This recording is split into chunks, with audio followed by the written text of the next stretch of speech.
Travel with us now through the dimensions of time, beyond even the furthest stars, as we search out new and wondrous worlds far from Eternia. On this journey, we will review comics, movies, shows, and more that hold a special place in our own fandom. What new world will be discovered this week? Find out right now as Legends of Grayskull goes off-world!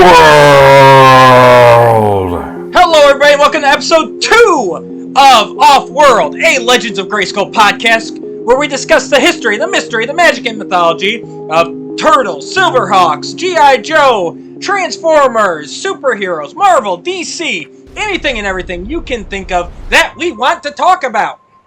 I'm Matthew Duch, here as always with Sean Scavarna up top, Jesse Arnold down below him, and we have a special guest today, Mr. Jeremy DeWitt of My Wife Is Gonna Kill Me, Podcasters of the Universe, all around amazing guy, awesome guitar player. Jeremy, thank you for joining us all today. Hello, boys. Thanks for having me, fellas. It's a pleasure. It's a pleasure. All right. So, if you guys didn't tune into Off-World number 1, let's just run down what it is right quick here. So basically, if you see Off-World in the title, we are discussing anything that we want to that tickles our geekdom besides Masters of the Universe and Princess of Power. That will always stay under the Legends of Grayskull banner. So, if you don't want to hear about other stuff, turn the episode off. We'll see you next time.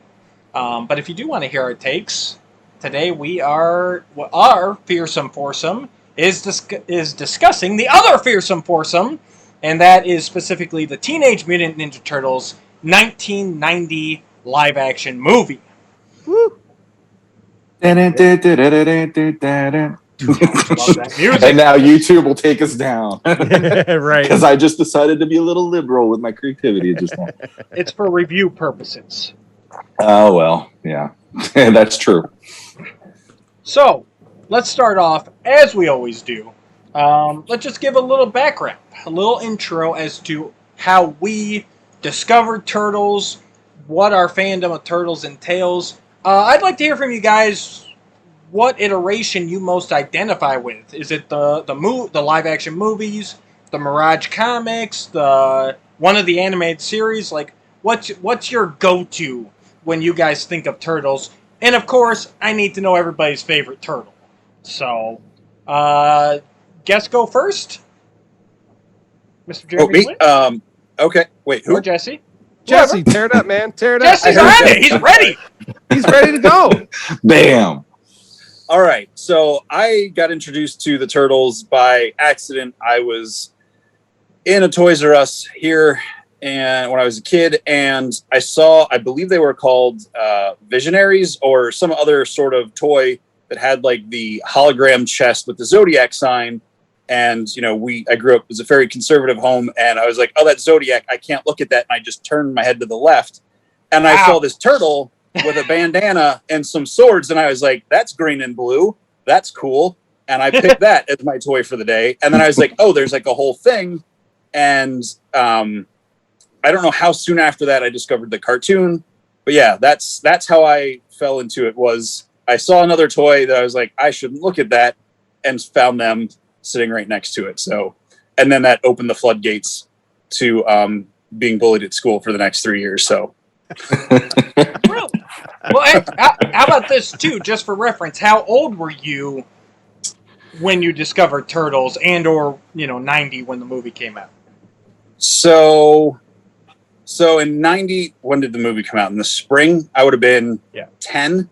Okay. That's not. So I would have discovered. You went to school with some assholes. Who didn't? Yeah, that's true. Not to interrupt you, but I guess because Turtles was not one of the things. But of course, I was a little younger, so maybe Jeremy and Sean might feel a little more the same. But like, Turtles was one of those things that was like loved by kids my age. So, but go ahead. Sorry. No. So I would have gotten into him. I say, what, Sean? I met you in the second half of third grade. Yep. So somewhere between the end of third grade and early fourth grade I would have discovered them. So so I would have been like 8 years old. So I would have already been into it for about 2 years when the movie came out. But yeah, so yeah, it was third, fourth grade wasn't too bad. Fifth grade, right before you go to middle school is when it's really started. Like when I got into middle school, like I just didn't get that memo that like, oh, you have to be cool now. I don't think I ever got that memo. So none of us did. That's why we're here tonight. Nope. So favorite turtle, and what iteration do you like go to as your default turtles? So originally it was Leo because he was the first one I got, but I'm sorry. For reasons we might get into later, I had to pick a different one at recess, and it became Raphael really quick. I really latched on to him. What was that? I said I have a guess as to why you had to change your favorite turtle. And so Raphael's been my favorite, so much to the point where I think I remember because Sean and I were in school together. I think I signed a yearbook one year. I signed it, Raph, except I got confused about where the L went in his name. So I signed Ralph instead of Raph. Yep. That was my yearbook. Yeah.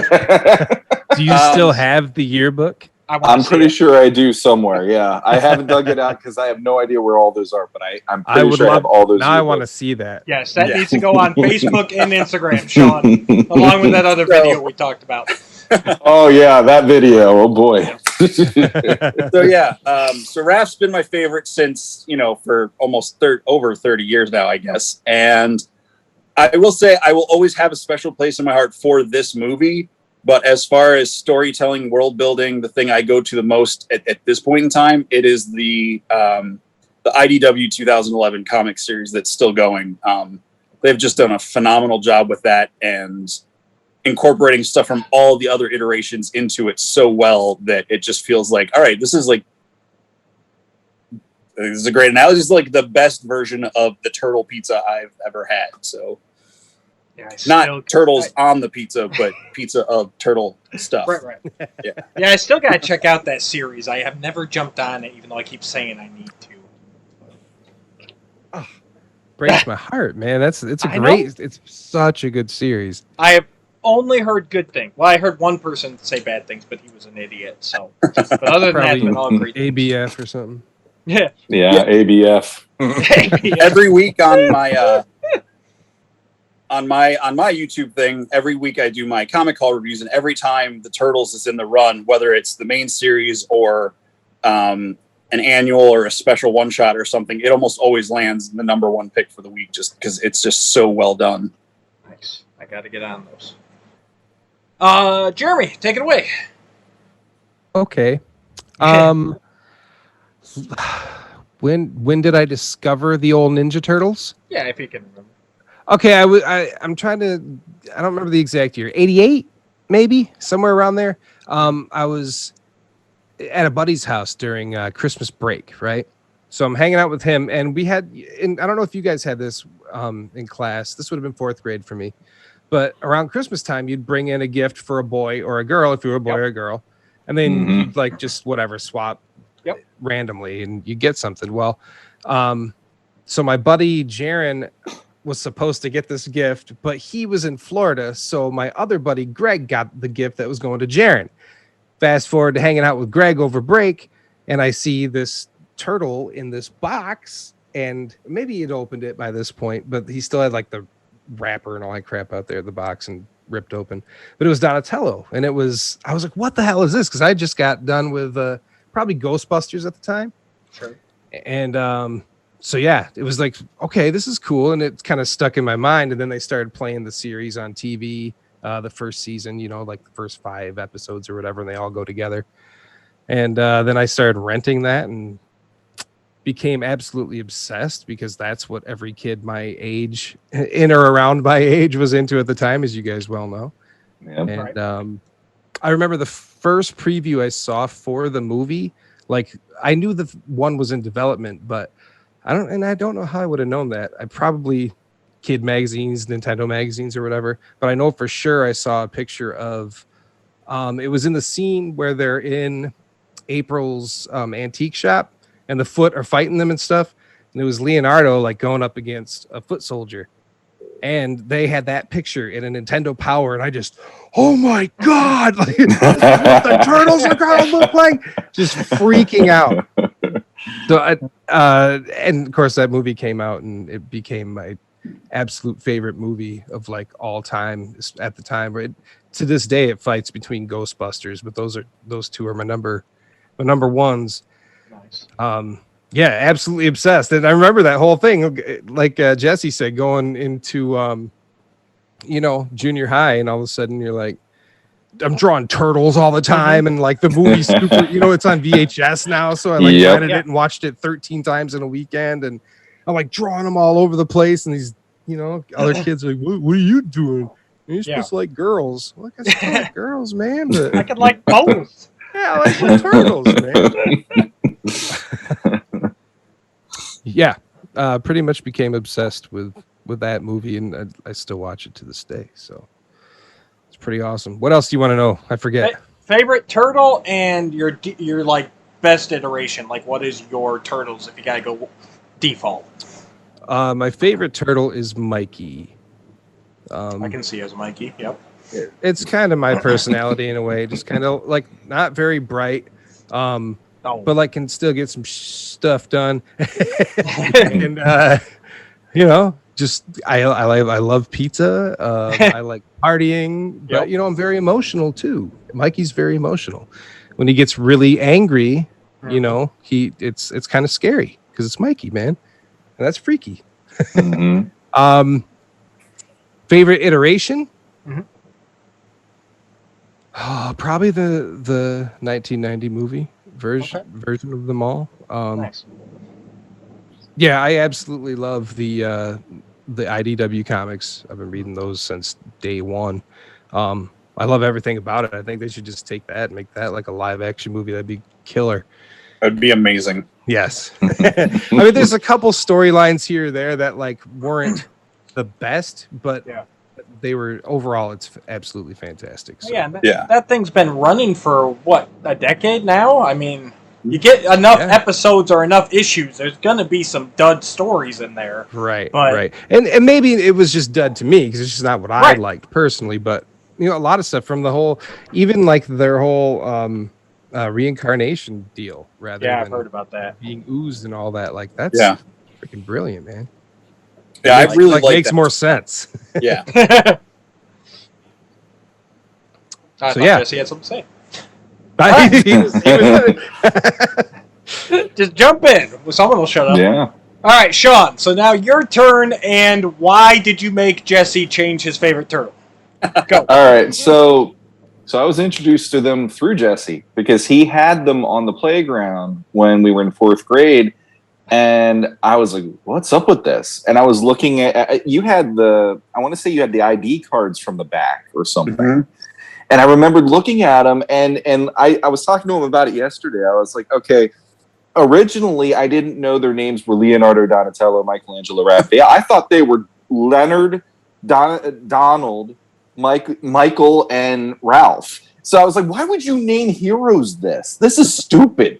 And the whole concept was, because I saw Leo, like Leonard, like Leonardo is almost so like you Leonard just if you look at it fast. I'm not as bad as Travis from My Wife Is Going to Kill Me, but yes, I got on a quick glance, it looked like Leonard and it looked like Michael, and I was like, all right, whatever.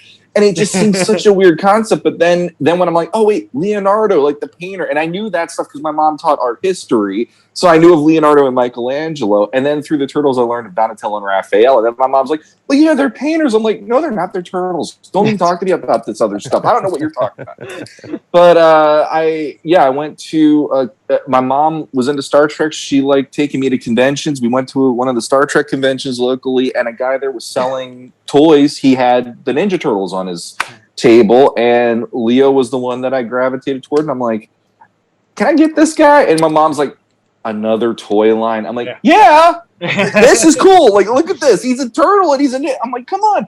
And I ended up leaving with that one, and the rest of the line came to be in my house. And Yeah, I blame Jesse basically, and the reason because he and I did fight about Leo, who was going to be Leo, because he was big on Leo, and then I became the Leo guy, and he explained this to me just recently, and it made me really go like, wow, okay. So apparently, when the movie came out, or when it was on its way out, we knew the movie was on its way to come out like the next year, and we were playing this at recess. We legitimately were in recess with invisible weapons, fighting the Foot Clan. This is what we did every recess. We just got together and we had to play. And we could never recruit. Well, we never could recruit Donatello or Michelangelo properly. Nobody got it and wanted to play it legit like us. We had one kid that showed up and they wanted to be Mikey. And it's like, okay, we got a Mikey.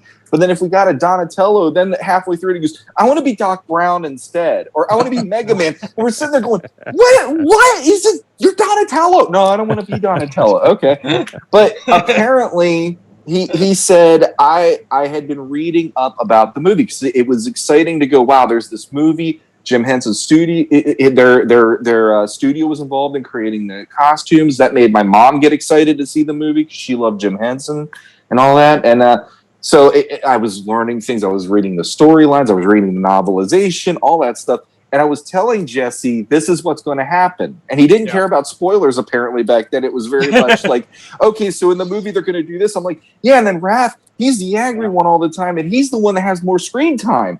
And I'm explaining all this stuff to him, and he's like, really? And I'm like, yeah. And Raph gets to save April, and he does this. He loses his side. He gets to swear. I was like, he gets to say damn. You get to say damn if you play Raphael. And he's just sitting there going like, tell me more. And the next thing I know, interesting.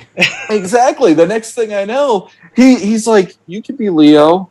And it was like, I felt like I won the lottery because it was such an uphill battle to fight him about Leonardo. And here I was like, I get to be my guy, and he was like, I guess Raph's kind of cool. And then by the end of the movie, he's like, oh, I'm so glad I'm Raph now. And I'm just sitting there going, well, that's great. Even the whole, like, well, I want to thank one of them. Thanks, Raphael. Oh, Studley, and all that. I remember him in the theater kind of going, yeah. You sold that. He was that. And I don't know what it was about Leo. I just got so into that. And so obviously Leo is my favorite. And I know I'm in this group, I am definitely the odd man out because I know he's not anybody's favorite other than mine.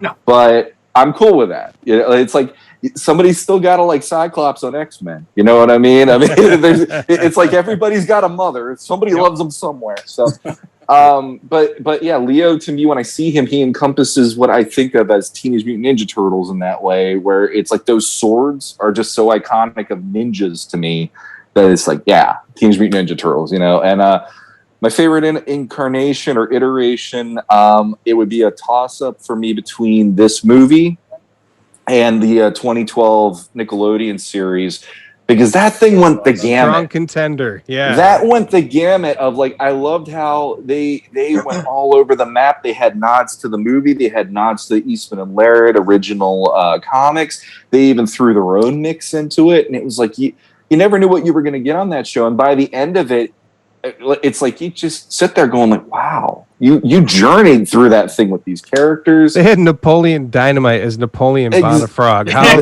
that is awesome is that? Yes. And I mean, like the whole thing with them, like after Splinter dies and them going hardcore, like we're gonna freaking take that shit. I mean, that whole thing, yeah. I was like on the edge of my seat watching it the first time, going, are they really gonna do that? And all of a sudden, you see the reaction when. And I know Jesse, here's the funny thing. Jesse is always talking me into trying to read the IDW, which I am going to be starting because I actually have digital copies, but I've never gotten him to watch the 2012. See, I there know you go. Both versions. I've read every book and I've watched every episode of that cartoon. And I got to tell you guys, they are pretty much one in the same. Not as far as story goes, but it's the same idea. Pulling from all these different iterations and putting them together into the best version of Ninja Turtles you've ever had. Only one is a little bit more adult and in comic form, and one is a little bit more kid style and in cartoon form. So you will love each version, I'm telling you. I can't believe you skipped that whole series. Yeah, I will get to it eventually. I'm kind of slow. If I'm not into it when it happens, I kind of get behind the ball on stuff like that. I just watched Flash Gordon for the first time today. So What? Savior of the Universe? I've never seen it, so What? Oh my lord, what are we doing here? This is over. Shut it down. All right, guys, thank you for joining us. Brian Blessed I in only that watched movie. cool stuff as a kid. Sorry.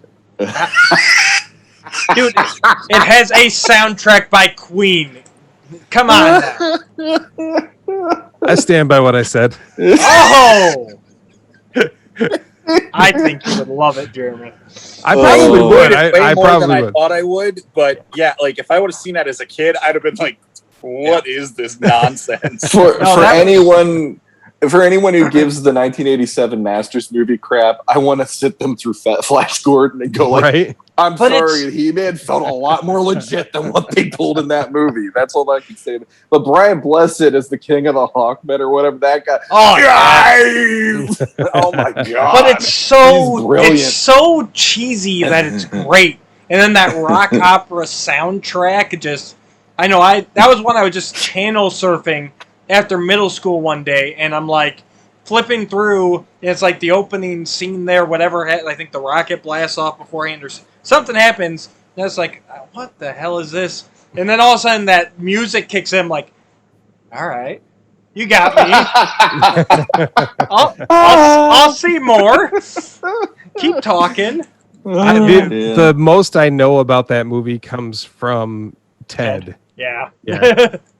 So if it does make me go, maybe I should check that out, though. You should. Oh man.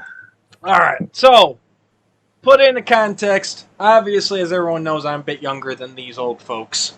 So, my first introduction, but like some of you guys, it was the toys on the toy shelves, and then the cartoon, renting it and everything else. But like I found out, preparing for this episode, I always thought that the cartoon and all that was like 89. And come to find out, those figures were out well before. I can't remember when the figures came out, but I know this cartoon series started in 87. So I was a couple years off from that. But I know it was 89 because it was right around the time my sister was born. And like I was getting these figures. And then the cartoon, like you said, those first couple volumes of the VHS where they all kind of like flowed into each other. That was all, and that hooked me. And after that was all Turtles. I have never to this day though seen this first movie in theaters. I had the VHS, but I never saw it in theaters, and it sounded like all three of you guys did. Oh yeah. Yeah, definitely. Yeah, Sean and I saw it together. It was the first time I remember waiting in line for a movie. Like it went out around the building of the little movie theater. We were in the parking lot with we thought we were the only kids going to show up because everybody was picking on us. Now out of nowhere, there's all these other kids, and we're like, we're just like them. They love it too. It was such a reaffirming moment. And then, like I said, during the movie, I got kicks out of the fact that, like, Raphael, damn, and just if you like, I could see him kind of snickering or whatever because it's like that's my guy, from the screen and all that. It's like, if you want to hard sell somebody, just tell them they get to swear in a movie, and apparently that works. So there you go. Especially in fourth grade. See, I don't know if I really remember actually seeing it in the theater, because I, off the top of my head right now, I can't remember who I went with or anything like that. But I think that memory got erased by all the times I freaking watched the VHS. Yeah. November, October, whenever it came out on VHS, it was just, that's all I did. It's watch this thing for. There it is. That was my birthday present that year. That was like one of the biggest birthday presents I got was that VHS. I was amazed because my parents were already like, should we get him further into this? And then they got it. Like, that thing never got out of the VHS. Let me tell you, or the VCR. It was always in there. And that was the time. It was like actually getting the VHS. Like kids today don't understand how big that is with all their on demand and all that. Like actually getting a VHS, the majority of my everything was we rented it. My dad hooked up both the VCRs together and we recorded it on the blank tapes. Like that was all my He-Man, my She-Ra, like all my movies. They were all blank tapes. So like to actually get a VHS was like, oh my god, this is amazing. I actually have the VHS. I can look at the cover. It's like, oh my god. Yeah. Mhm. Yep.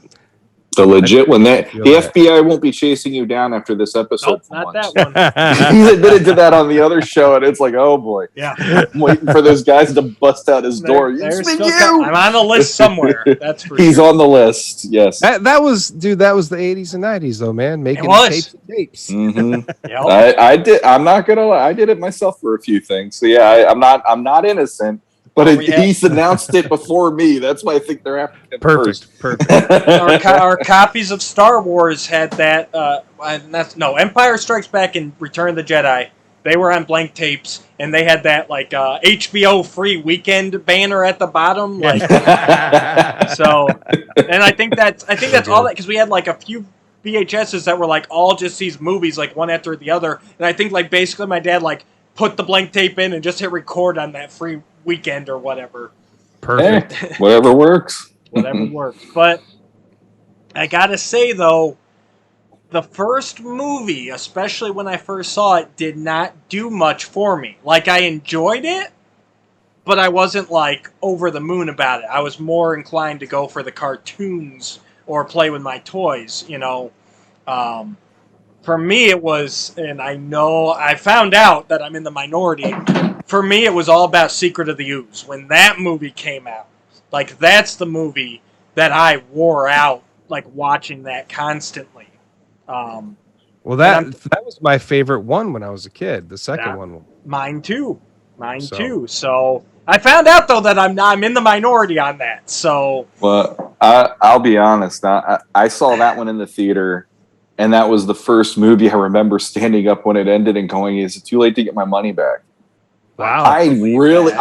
My two big issues for me with it were the fact that they didn't let them use the weapons because the parent groups had such a fuss in the first Never one. even about noticed weapons. that. I never noticed it. See, I caught it from the get-go because I'm like, dude, they got freaking swords, they got freaking bow staffs, nuts. Where are they? They're not doing anything, and it was all cartoony. And that was bugged me combat because- cold cuts, man. That was well, that was close. Yo-yos? But not Woo! no cigar. But my biggest problem, it was that, and it's like we just came from a very dark and grittier version, which granted, I'm sure Batman had a little to do with that, because Batman was only the year before that, and the production and all that probably, they took notes from that on top of the Eastman and Laird series really was a darker, more violent version of the Turtles, and they were using that kind of as their the foundation or the basis of that story as well, without going too violent. But the other problem I have still is you hear about, oh, there's Super Shredder. And I'm thinking in my head as a kid sitting in that theater going, can't wait for this. That's going to be amazing. It's going to be so cool. And then when it happens, I'm like, that literally, I was like Raphael going, damn, like that's what you did was Super Shredder. So I have never gone back to that movie since seeing it in the theater. I just couldn't stomach it. It pissed me off that even much. now. Have you Even ever now, watched I have it? not. Have you watched it since then? My kids watched it recently, and I saw Ernie Reyes Jr. on the screen, and that made me smile because he was one of the best parts. Kino was great. Token and Razar were great. I was going to Token say and that. Razar, Did you actually sit down and watch the whole movie from beginning to end? Mm-mm. Okay. I did not. No. You have to view it. to. Okay, we all know it went from this following mainly the comics in the first movie to basically making it lighthearted and more like the cartoon in the second one. Right. Even so far as brightening up the colors and Yep. the costumes And Vanilla Ice. Didn't bother me as a kid. None of that. Right. But watching it through that lens, going, this is a live version of the cartoon, even though it's a sequel. Right. Yeah. And forgetting the fact that they just completely dissed Casey Jones and Danny and He was Charles. busy. Oh, And, fuck Danny and Charles. Man. And Casey also, was busy. and you can't take. I don't really know when the movie starts in the timeline exactly, because it feels like it's right after they killed the Shredder, especially when he shows up back at the hideout. Yeah. But yet she's got a new apartment, and they're all that insurance money, baby. Yeah, there you go. She also got a think about it, her whole makeover, too. her apartment burned down and her store with all that merchandise in it. April got paid. April got paid big insurance money at that first movie. That's why she's got Not that enough. high-class apartment. She did not get paid enough insurance to afford that apartment in Manhattan. Yeah, What's right. her raise? What she got double her salary, right? Oh, she did. Yeah, she did get a raise. And a Like, corner but- office. but and a still, corner office. That would have been like at least a month or something later. Come on. Yeah. Well, But Shredder Yeah, was coming back like part, right I don't after. know. Even as a kid, seeing that apartment in the second one, I was like, what? That came out in 91. So I was like 11, 12 years old. I was like, what? I'm not like a math person, but like, this doesn't make any sense. Like her apartment in the previous one was a dump. Yeah. Like they got a fancier looking actress and she got a fancier looking apartment. I was like, I don't like this. That's not April. Yeah. I'm not a Agreed. fan of that April. No offense to the actress. No, Yeah. no. right. Yeah, I that's just had my favorite version. again, dumb kid. Didn't notice any of that. Weapons, whatever. I mean, I'm so used to my cartoons never being able to use their weapons unless it's a robot that it was like great. Yeah. And but regardless, we'll cut off TMNT 2 there because I think we could probably get a whole episode out of that. It'd just be us arguing over each other on that one, I think. Format's I gone. We're done. I'm still telling you, I'm going to leave it at this. Actually sit down, just like I tell everyone with the Masters 87 movie. Sit down, clear your mind, and watch it with no expectations. And I think you might have a better appreciation for it. I think I know you I'll well give enough it by a now, shot. Sean, that I I'll think you give it can a find shot. some good stuff in there. I'll give it a But- shot, but I'm gonna just say I That still have could- memories. Let's put it I've that watched way. both recently, and I will say that I mean, the 1990 movie is like way better. Like a lot better, but I mean, I'm sitting there and I'm watching the second one and I'm just like, Yeah. I want to like you more, Now, what? but it's still now, good. It's very good. I watched it last night. I watched Turtle 2 last night, and I watched 1 the night before, and I found things to enjoy in both. Like I said, they both went very quick. I enjoyed them. My kids sat down and watched them with me, and they enjoyed them. So, but regardless, I was somewhere. Favorite turtle? Obviously, Raphael. It's the only correct answer. Sorry, everyone else. So, I always... Did you like Raphael before the cartoon or before the movie? Yes, Was I he saw your favorite? it was cartoon first. Raphael, just from the beginning, the toy even, like, because he had that I think my head's blocking. He had that like brighter green, and I don't know, the size were just like such, because you'd had swords before, you'd had staffs before, even nunchucks. I don't know, like the size were like that unique weapon. Like, oh man, I haven't seen these before. I can see that. And then with the cartoon, and he kind of got to be like the witty one, So, I mean, he wasn't as attitudey as he gets in the movies, or like especially the comics, but just kind of like that harder edge was kind of like how like, oh, he's kind of the cool turtle to me, and like I want to be the cooler turtle. So He was hip. He was the hip one, exactly. Cool but rude. Now, Yeah. I never picked up on that. I never realized everyone else loved Raphael until, and I'm not trying to segue into talking about them by any means because we're doing the first movie, until like the 2000s, maybe even the Michael Bay movies. I'm like, wait, people like Raphael? Same, Like- dude. Totally. Yeah. See, I didn't thought- realize he was Yeah. the popular one. I always I thought thought Mikey was the most Yeah. popular, it seemed, I- growing up. I would agree with that because I remember as a kid there was like a birthday party Ninja Turtle set that I saw in a store. Mhm. And I'm looking and it had Donatello, Michelangelo, and Raphael, and I'm literally looking under the plates and everything. No Leonardo. I'm like, seriously. So for the longest time, I figured I'm on the outs. Leonardo's not a fan.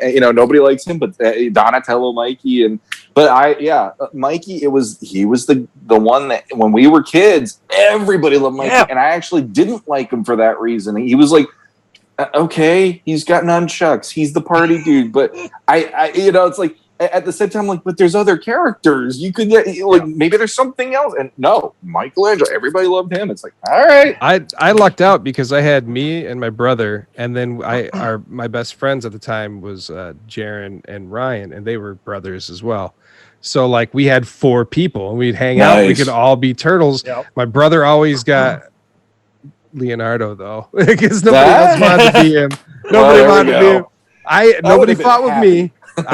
Nobody fought with me because I was Mikey. Nobody fought with Jaron. He was Raph. But it was Donatello that my brother and Ryan liked, and Ryan was the oldest, and my brother was the youngest, so my brother totally lost out. So that's awesome. Yeah. See, and that's the amazing thing too. No matter where you, because like for me, it was Donatello. Like they said, Donatello was the one. Like whoever was last to pick got Donatello because nobody ever. They were like, Mikey because he was the fun one, then Raph, then Leo because if nothing else, I'm going to be the leader, and then like, oh, I'm stuck with machines. Okay. So. What's funny though is. Both of my kids, I've exposed them to Ninja Turtles and one like the movie, the animated show, all that stuff. My son is now hardcore Michelangelo. He loves that, and he likes Raph too because he can get angry at a drop of a dime. He's very much.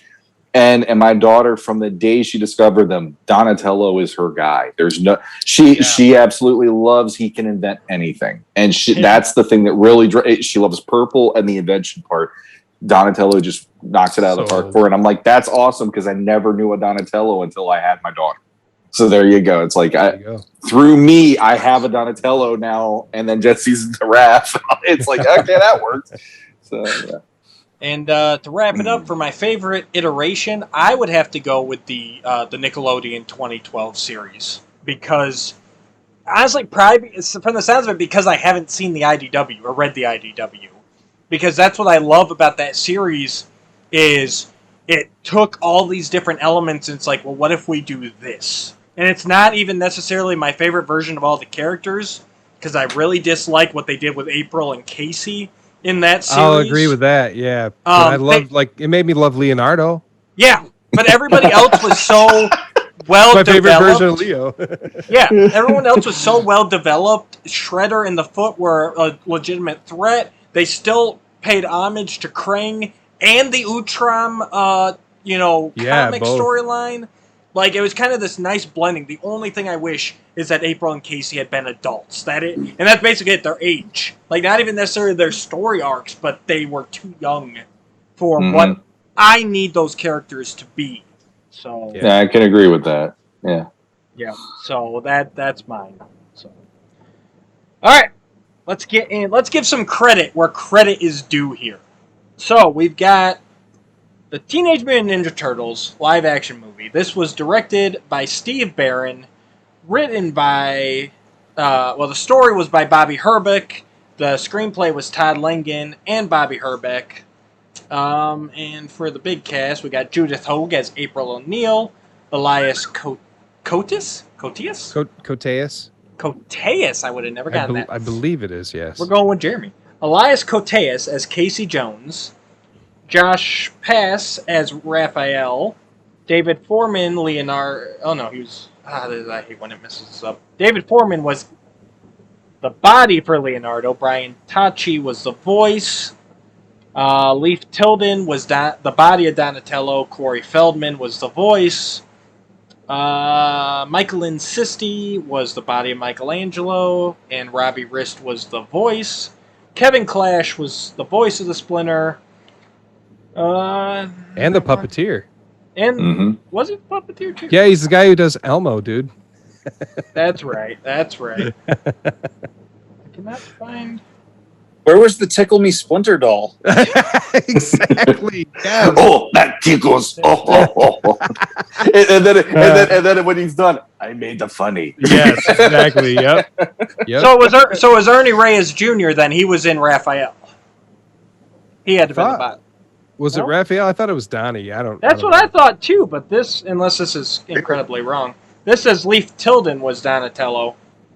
Oh yeah, that sounds right. Yeah, I always thought it was Donatello. You know what though? Weren't there two I thought there was the one that was the actor for like their dialogue. Yeah, and then the one that did the one when they did the fight scenes, there was someone. I think you're right. Ernie Reyes Jr. was Donatello for the fights. Okay. Right. Yep. And David Foreman, if I remember right, David Foreman also, he's a fight choreographer now. He actually worked on like Batman Begins and stuff. So maybe he was in it for both or something. I don't know, but Well, there you go. There's our cast. Yeah, let's leave it at that. As best as I could find on my internet search. So I should have actually written it down while the movie was playing, but I didn't. So now, for those of you, for this being your first Off-World, what we do now is we go round table. Each of us will go through with a positive and a negative about this movie. We will then you can discuss upon each other's, but we cannot repeat. So everybody needs something unique. So Sean, because I picked you at random, why don't you start us off with our first positive? First positive. I guess I got to go to moments in this movie more than anything. And honestly, one of my first positives was this movie did a great job of showing stakes in a lot of ways, because I love that they referenced the micro series Leonardo comic, but they switched it and had Raph be the character that they did this with, where Raph has his moment. He's trying to cool off at April's. He's up on the rooftop doing some moves, and then the Foot shows up and starts beating the living bejesus out of him all by himself. And then, all of a sudden, boom, he's coming through the skylight. The other three are on alert, and all hell is breaking loose in April's apartment, even going down into the second time around shop. And that whole sequence, for me, when I was a kid, it's like it was magical to see the Turtles. It was magical to see what Jim Henson's studio created with them. But when you got to that moment, every time I watch that movie, the minute that I know that's going to happen, I sit down, because it's such a cool way of showing not only the action, but also the three brothers knowing the fourth is needed, and that whole sequence, and then Casey coming in and back and clean up for them and all that. No pun intended. Now, yeah. So you like that battle in the second time around shop? I like the whole sequence until they get into the van and leave, and April sees the fire. So even when Donatello's shooting water at a Foot member, and they're using they're using symbols to fight with. Well, even though even though they have weapons on their back.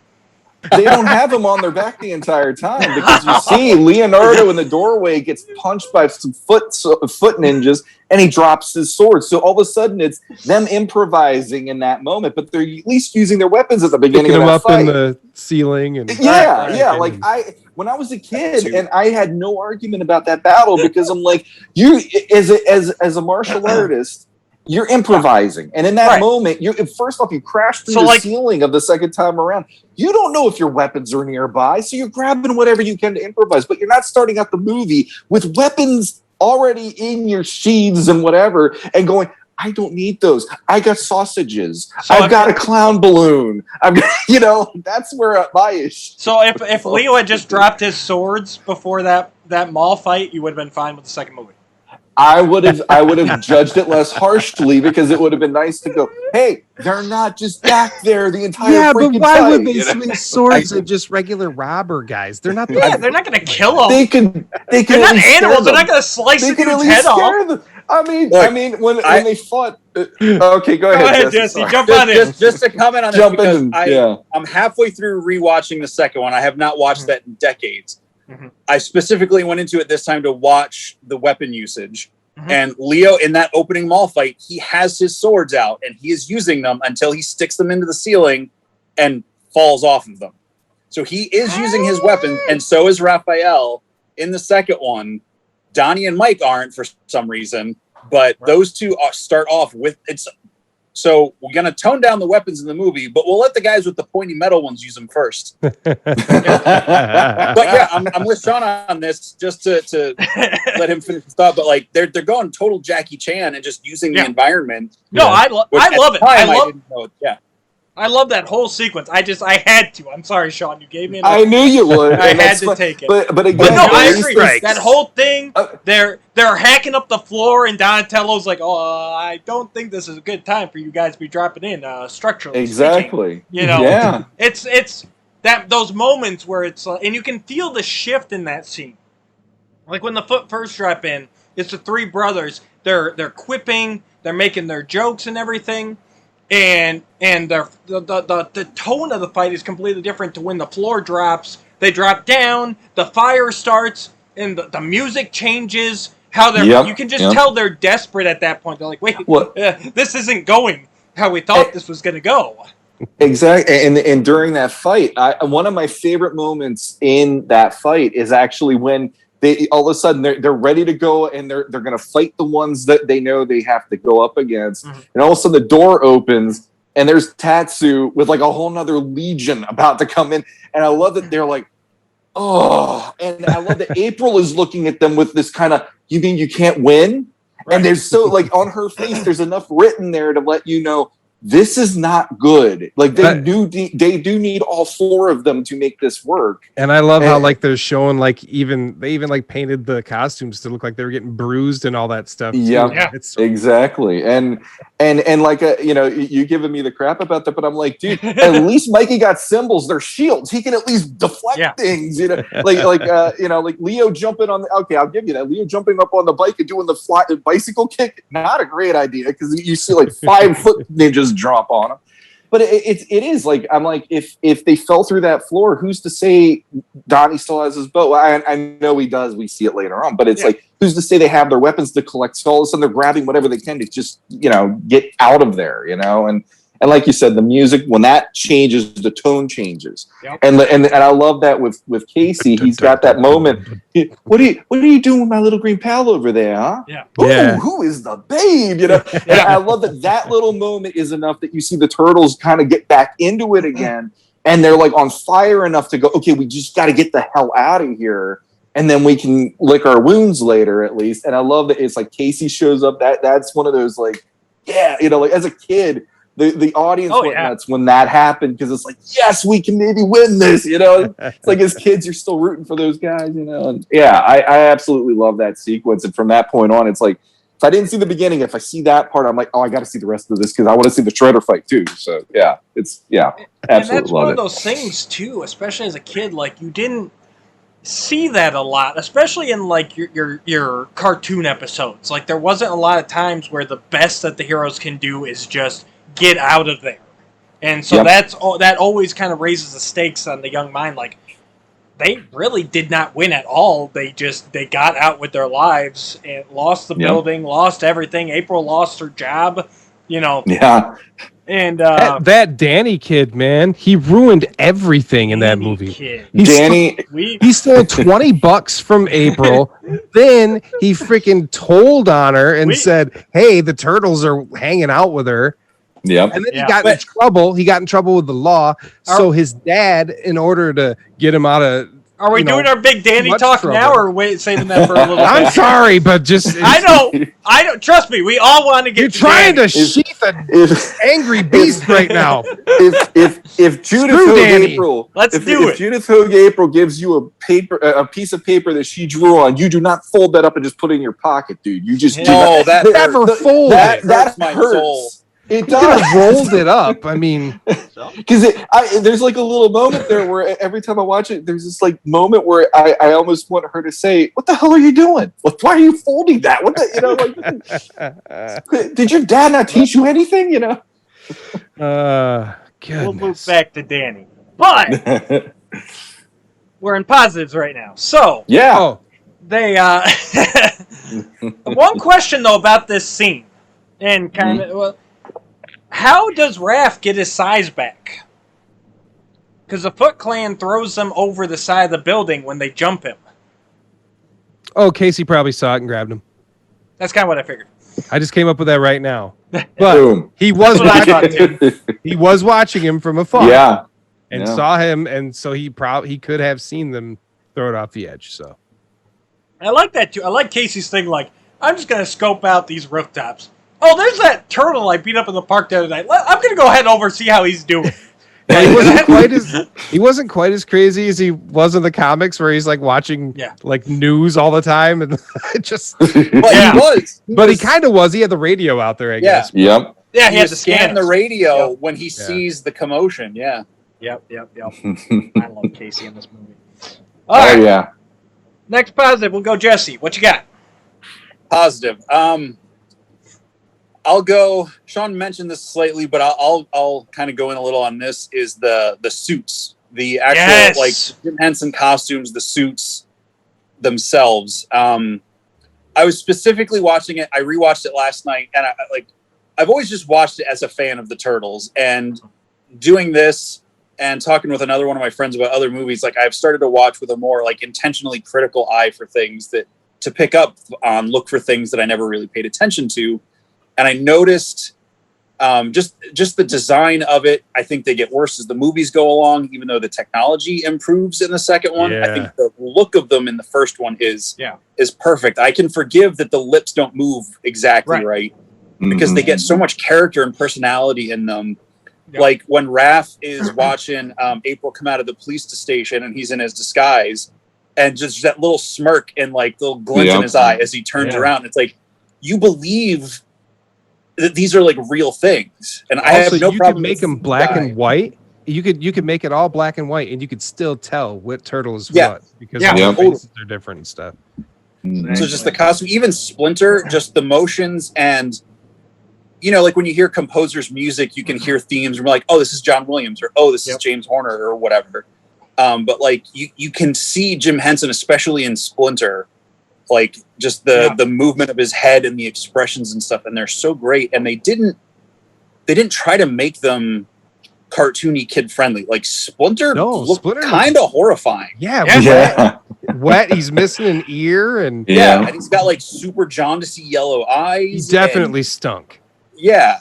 Oh yeah. And it's great. Like even the scene where he puts his hands on April's face when they're waking her up for the first time. Yeah. I was thinking like, oh man, what would those little rat fingers feel like? Giant rat fingers. Being cold. You know, as a kid, I'm like, it's just the Turtles. Calm down, April. You're fine. You know. Yeah. But like, we already know. Donatello is jacked. I was looking like, especially when you see him sitting around the campfire, it really popped out to me. I'm like, holy crap, Donatello is like, Raph is the bruiser, but Donnie is jacked in that movie. Like he's got so much more muscle definition in his shoulder. Like, noticed that. They're not all four just like the same bodysuit. Like it's not a uniform look. I'm like, holy crap, they made Donnie the beefy one out of the four of them, and I never noticed that before.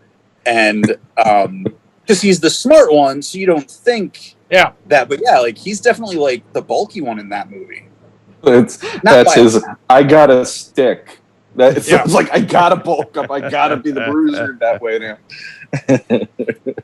No, I love the suits. That, like you said, as a kid, it was like, oh my god, like these guys could really exist. That's what I mean. I know you go back now and people say, oh, you can see them through actors through their mouths and stuff. But I'm like, man, as a kid, I was just like, man, they're real. Like they are legitimately real. Like, how do they do this? If anything, it's funny because you mentioned them going downhill. Obviously, the third because they didn't have Henson. But the second one, I think their problem wasn't even that they went downhill. I think they tried too much. Because when I was watching the second one, I noticed that there was lots more like eye movements and like facial. Like they tried pushing it to the next level, but it came off as too much, and it made it look cheesier. Because there's lots more like Donnie will raise one eyebrow, and well, not eyebrow, but ridge. I don't know. But there's lots more of that, like lots more of these little things that they were trying to do, and it made it look worse instead of better. But I get what they were trying to do. But yeah, this first one was just awesome. Raph in his trench coat and everything else, like it's exactly what my mind pictured. You know, for all the people that say they go to Masters of the Universe in '87 and didn't get what they expected to see, to me, these movies were like there's our turtles if they were really in New York. Yep. Yeah. Agreed. And just since you mentioned New York, I'll say it's kind of another. I guess it's kind of a second positive, but I'll keep it real short. It's just that opening sequence scene in New York City. Mm-hmm. Like, you don't see that in movies anymore for whatever reason. Like, movies in like the 80s and 90s, early 90s, like Crocodile Dundee or even Ghostbusters, where you see just like the crowds of people walking down the streets of New York, eating their pizzas and all this stuff. Like, it looks so staged in the second one because you see everybody eating pizza because it's like, it's a turtle movie. Everybody eats pizza now. Right. It's like, but like just that, it just feels so authentic, and it set the mood. Yeah, and even like Shredder's costume, as ridiculous as his costume is, it makes sense in the world that they set up in this movie. Like, none of it felt unbelievable to me. No, that whole opening sequence, it really made you feel, the city is the fifth turtle kind of thing. Like, it's the Foot Clan. My favorite part, or my favorite swipe, because that whole thing is the Foot Clan swiping, all these things. When they swipe that TV from that lady's porch, or the balcony, she turns back. The fire escape. She turned back around the TV. Go, what? Gets me every time. I love it. All right, Jeremy, you're up. This is positive. No Danny yet. We'll get to it. I'm positive that I don't like Danny. I don't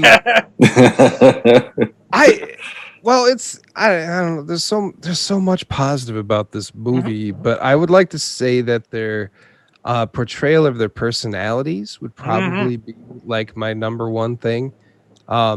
Maybe not as much with Donatello. I love his humor and stuff. I love that they made like him and Mikey kind of, pork rind, fight. Yeah.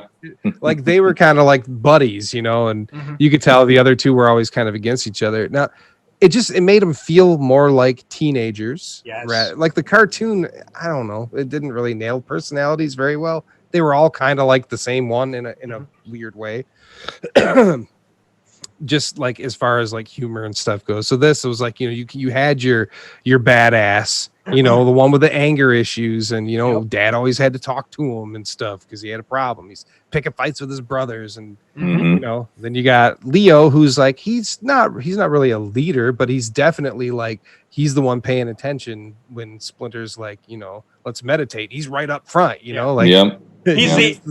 He's the A student. He's the teacher's absolutely pet. Yeah, but not because he wants points. It's because he actually wants to learn this stuff. Right. He's like, I'm into this, and Mikey obviously he's very funny, cracking jokes all the time. But they do get that personality with him, where he's very good with his nunchucks, and he can he uses interesting ways to fight. The Wheel of Fortune dude and California roll, right? It's great. But the thing, like, they also weren't afraid to show them all like sitting around the fire with the spirit of Splinter, and like crying. Mikey's crying afterwards, and and just like that personality, like they're still brothers. Like they don't have to always be cool and hip and badass all the time. They can also be like emotional, and it was like that's pretty deep, man. But it's still, is it a negative? If I'm talking about the standing on top of the barn and screaming Splinter. Yeah. But if you notice, that's actually Michelangelo. If you look at that scene, that's not Raphael. That's I always thought that was Raph. It's his voice. His voice, sure. But it's Michelangelo, and I don't know if they filmed it or not. But I know that there was a scene where Michelangelo was supposed to like beat the crap out of like a punching bag in the barn or something. Like he's so frustrated and upset about his dad being gone and all this stuff. He just kind of freaks out, and then he's screaming on top of the roof. But I think they were like, yeah, but he's not the angry one. Right. So they just like that's made the punching bag's in there.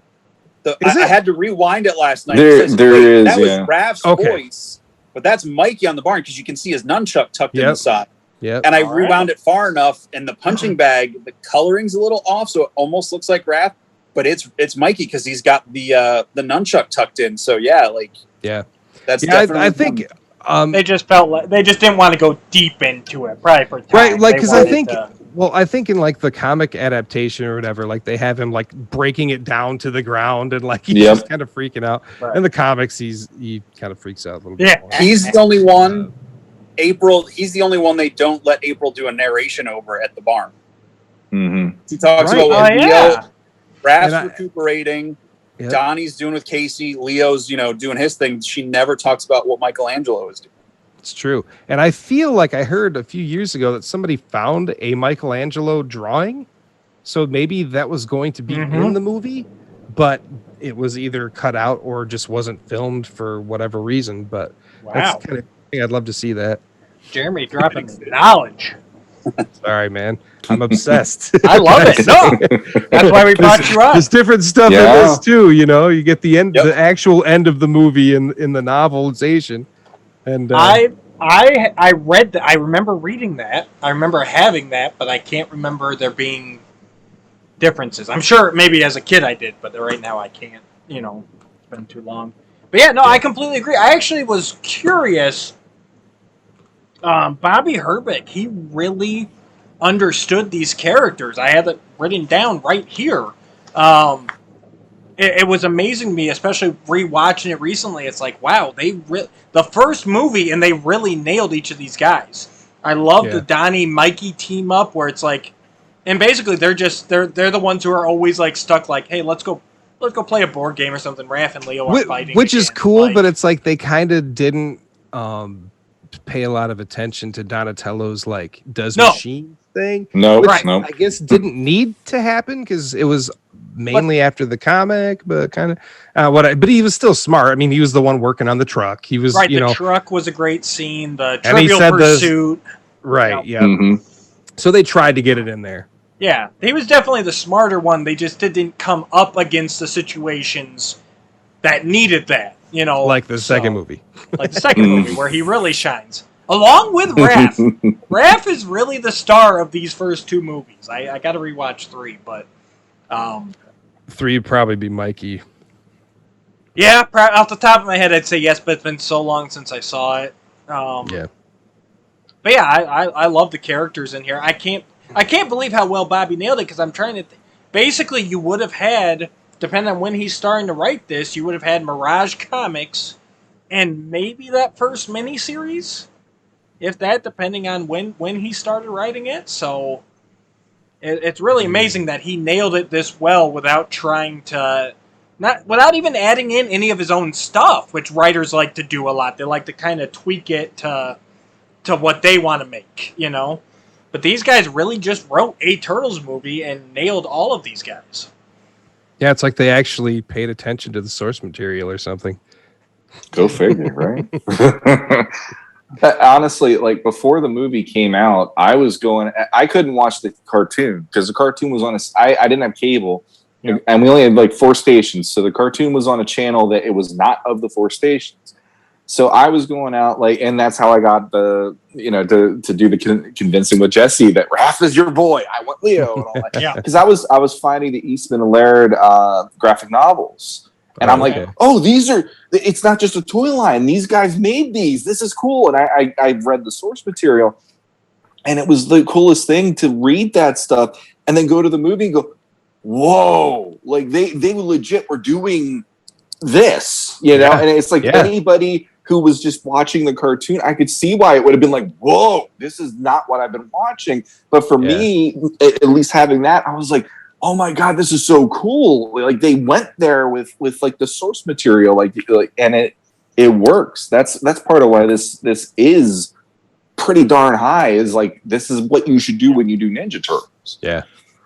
See, I never even... Well, I think I knew about the Mirage comics, like, as a teenager, but I never read any of them until adulthood.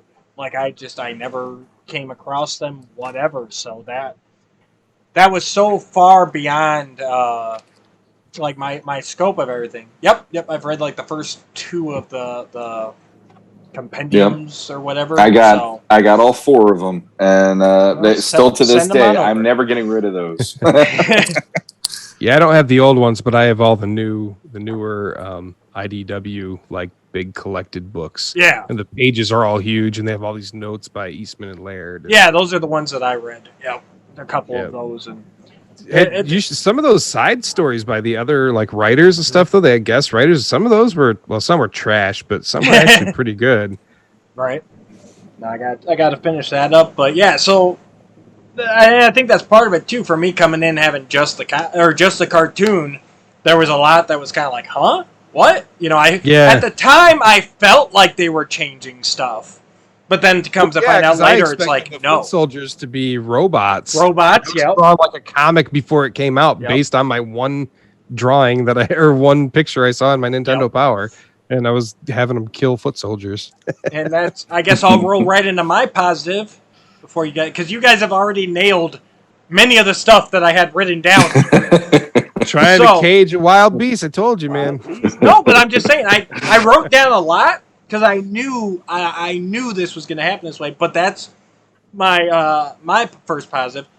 I love how they established the Foot Clan in here, how and kind of the hierarchy, like how you get in as like this street level grunt, and then you have to do all these petty crimes to prove your worth, and then they're testing them, and if it seems like you might be adept at karate or whatever, then they kind of take you in and work with you some more, and then you kind of rank up to the actual foot soldier. Like, that was just a really cool concept for me.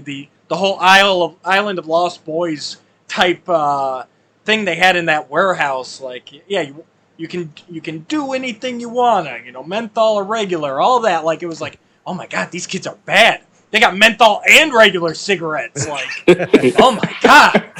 It would be kind of weird though, just like going to this hangout after school every day and like skateboarding and playing video games and all this crap, but then like some like angry Asian man is walking by like I don't know, I'd feel like if I messed up, like he'd hurt me or something, because those kids have seen some stuff from Tatsu. Man, Tatsu was anyway, sorry. Now let me ask you this. There is a scene after they fail to capture the turtles at April's apartment. Yeah. Where Tatsu, the Shredder tells him he messed up, and Tatsu goes freaking post. He's angry, like he's hitting walls and everything. Beats the crap out of that kid, right? Was that kid? Shensho. Was that kid, that foot soldier, was he really dead? He was supposed to be. Thank you. Because if you watch it, all the noises and the he's all right, those are all off screen. They're not, because the other kid comes, he feels his pulse, rips the mask off, and the kid's just lying there. Then it cuts to looking at Tatsu, and all of a sudden you hear off screen like, "Oh, he's all right." I'm like, that was filmed as dead. That kid was supposed to be ice cold. If I remember right, because Jeremy already pulled out his novelization. I want to say in the novelization it really was he killed him, and then when I want to say that they did it there, and then when I saw the movie I was like, oh, that's not what they did in the novel, because I'm sure they did it differently, because I remember that too, where I was like, I thought they killed him going into the like I had this, it's going to be this, the whole story is it. Then when that happened I was like, I guess they changed it because that is kind of dark. I don't know if the novelization says that or not. It's been a really long time, but I don't. As a kid, I totally he was like, oh, he's alive because they said he's fine.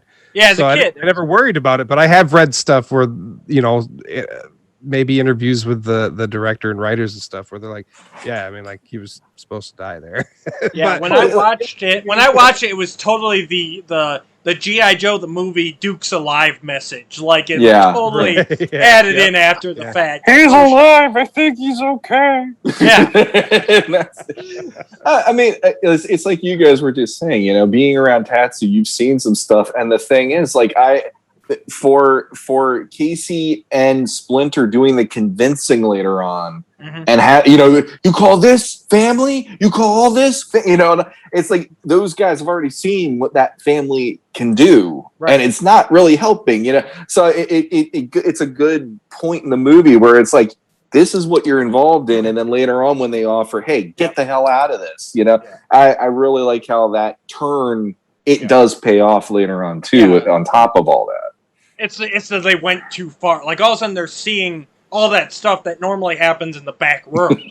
Like No, because all those kids are like like I said, they're out there playing and everything, and they don't realize like how big this organization goes up, which I like. Like they only take the best of those grunts and try and work them up to something, while funding Shredder's empire with all the stolen goods and everything. Like it was a really well thought out. I love how Shredder doesn't have to do anything. He just sits there and watches his TVs and has Tatsu do everything else for him. And he blows them up on a whim, too. Throws knives through them if he doesn't agree with it. I love it. Now they got to go get that poor lady up on the fire escape, grab her TV again because Shredder blew it up that week, or whatever. No, the Foot Clan in this movie, it's one of my preferred now, as opposed to the cartoon, which was just like, Technodrome robots and world conquering. Like this Shredder just wanted to control New York. Like he was very street level, and I like that Shredder in that capacity with his Foot Clan. Yeah, they had it set up almost like it's the Yakuza, and it's the Foot Clan is the Yakuza in New York, and they're taking on all over and stuff. And like when I was a kid, that was just the easiest way because it's like, okay, it's like a gang, rival gangs, and it worked when you put it in that, especially when you put it in the backdrop of New York in that way. Yeah, so. And when all the grunt kids, the kids that are sitting there playing, like I love this, the 5 or 6 of them that are playing poker and drinking beer. Yeah. And then like slaying their cards down, and I was like, "Oh man, those kids are so much older than I am." Yeah, they're probably like exactly the same age as me, but like they knew how to play poker, and I was like super impressed. But then they call them all in for the ceremony when the guy gets the for his headband and everything. And like you're saying, that plays to the whole like shock and awe, like, "Oh yeah, you're having fun now." But as you get a little older and a little more, into this, like, look what you could become. Like, it's they're glorifying it. They're going like, look at what you can ascend to. You can be something. Most of these kids probably came from broken homes, slums, whatever, and they're like, oh shit, I can be an elite foot soldier. This is a great career path for me. Yeah. And all he wanted to do was like stay quiet because he gets mad and throws his knife at the TV because April mentions the Foot Clan on TV. Mm-hmm. Yeah. Yeah, he's like, you're not supposed to know about us. No, exactly. They're so used to working in the shadows that just that little bit could just ruin them. Yeah. Mm-hmm. All right. So now the fun parts, the negatives. What didn't you like about this movie? What could have been improved on? Jeremy DeWitt, I'm going to let you go first. But why do I just want to throw Danny in the Oh, Danny, you say? Okay, let's talk about him. What problem do you have with Danny? I get that Danny was supposed to be like this like through our eyes type of character, sort of, Was he though? I mean, in a way, like you're following this kid, you're interested in what he's up to, because all of a sudden he's in April's apartment, but then all of a sudden he's going to the Foot Clan hideout and doing his thing there, and narking April out. Narking, that's all he did. Mm-hmm. I don't know. I get like him and Charles are supposed to be, they're just not entertaining to me, really. I guess maybe that's where I'm coming from here, because I'm struggling to find negatives in this movie because I love it so much. Me too. So I mean, and I'm not gonna pick apart the fact that you can see the guy's hand when the skateboard spins around, or you can see a crew member here. No, we don't do that stuff. Yeah, it doesn't. There's no point in that. But I don't. Danny's kind of a boring character too. I get that he's a part of the story. He's the reason why April and the Turtles get caught. But he ruined he almost ruined April's life. I guess it worked out for her in the end, but barely. Happy. Like that was her dad's freaking antique place, and the van, everything. I mean, all Danny did was destroy things, and he never. I guess they got a little vacation. They went out to the farm and hung there for a little bit or whatever, but I don't know. If you look at it, go ahead. Well, I'm just gonna say, I guess, and I know everyone says like Danny is that audience surrogate character. And yeah, maybe that's what he was intended to be, but I don't think they pulled it off there because Danny is clearly running the bad guys' route. As opposed to to me, whenever that dude was on screen, I just wanted to punch him. I didn't. He was doing something bad. I wanted to follow the turtle stuff. Like, this dude's annoying to me. So as opposed to Kino in the second movie, right? Who now that's our in. Like he joins up. He works with Raph. Like, that was a well done audience surrogate. If Danny in the first one is our surrogate, he's on the wrong path. And I like, don't do feel the turtles. Do the turtles ever find out that Danny is the one who knocked them out? April doesn't even know why she's giving her the 20. She's like, what? Like, what is this? Yeah. Danny's a piece of shit. He doesn't redeem himself. No. Ever. No. He does. He helps carry Splinter, I guess. He carried Splinter? Okay, I'm ready. No. All right, so I'm with you. As a kid growing up, I hated Danny. Even now, I watched it last night. I'm like, yeah, he's annoying. He is the audience surrogate into the Foot Clan. Because without him, we don't into the Foot Clan. So you get to see him from that street, like, because he's the first character we see in the movie, like actual character besides April on the TV, because we see him doing the handoff with the wallets and stuff. Right. He's like our lead into the Foot Clan, so like you're seeing it from the ground up instead of just starting with Shredder. Because then the whole reveal of Shredder walking out onto that stage with that dramatic, amazing, that music. So good. As an adult now, watching as like, and never, I'm not going to say that thought out loud because it's going to take a different tangent than it needs to.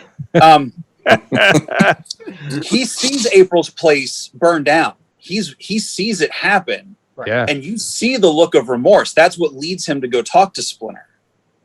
He goes and talks to Splinter, and then after that thing with Splinter, that's when he finds like the turtle's lair, and he goes and like he helps them out, I think, at the end. So it's not a big redemption, but I still think he should have got punched in the face. Yes. No, I don't disagree with you. Now, was that remorse, or was it like, oh shit, I'm gonna get in trouble for this? Because I think Danny's the all about like, oh no, like if they find out this was me, I'm screwed. I took it, watching it last night, I took it as he realizes that his actions now had consequences to someone he knew, because he was in that place. He was in her apartment that day or the day before. Yeah. It's like, oh, that's where April lived. And I like, yeah, he's still a little crap head by the end of the movie. Here's your 20 back, like. Yeah, he doesn't admit to anything ever. I guess that's why. Well, he does change his name.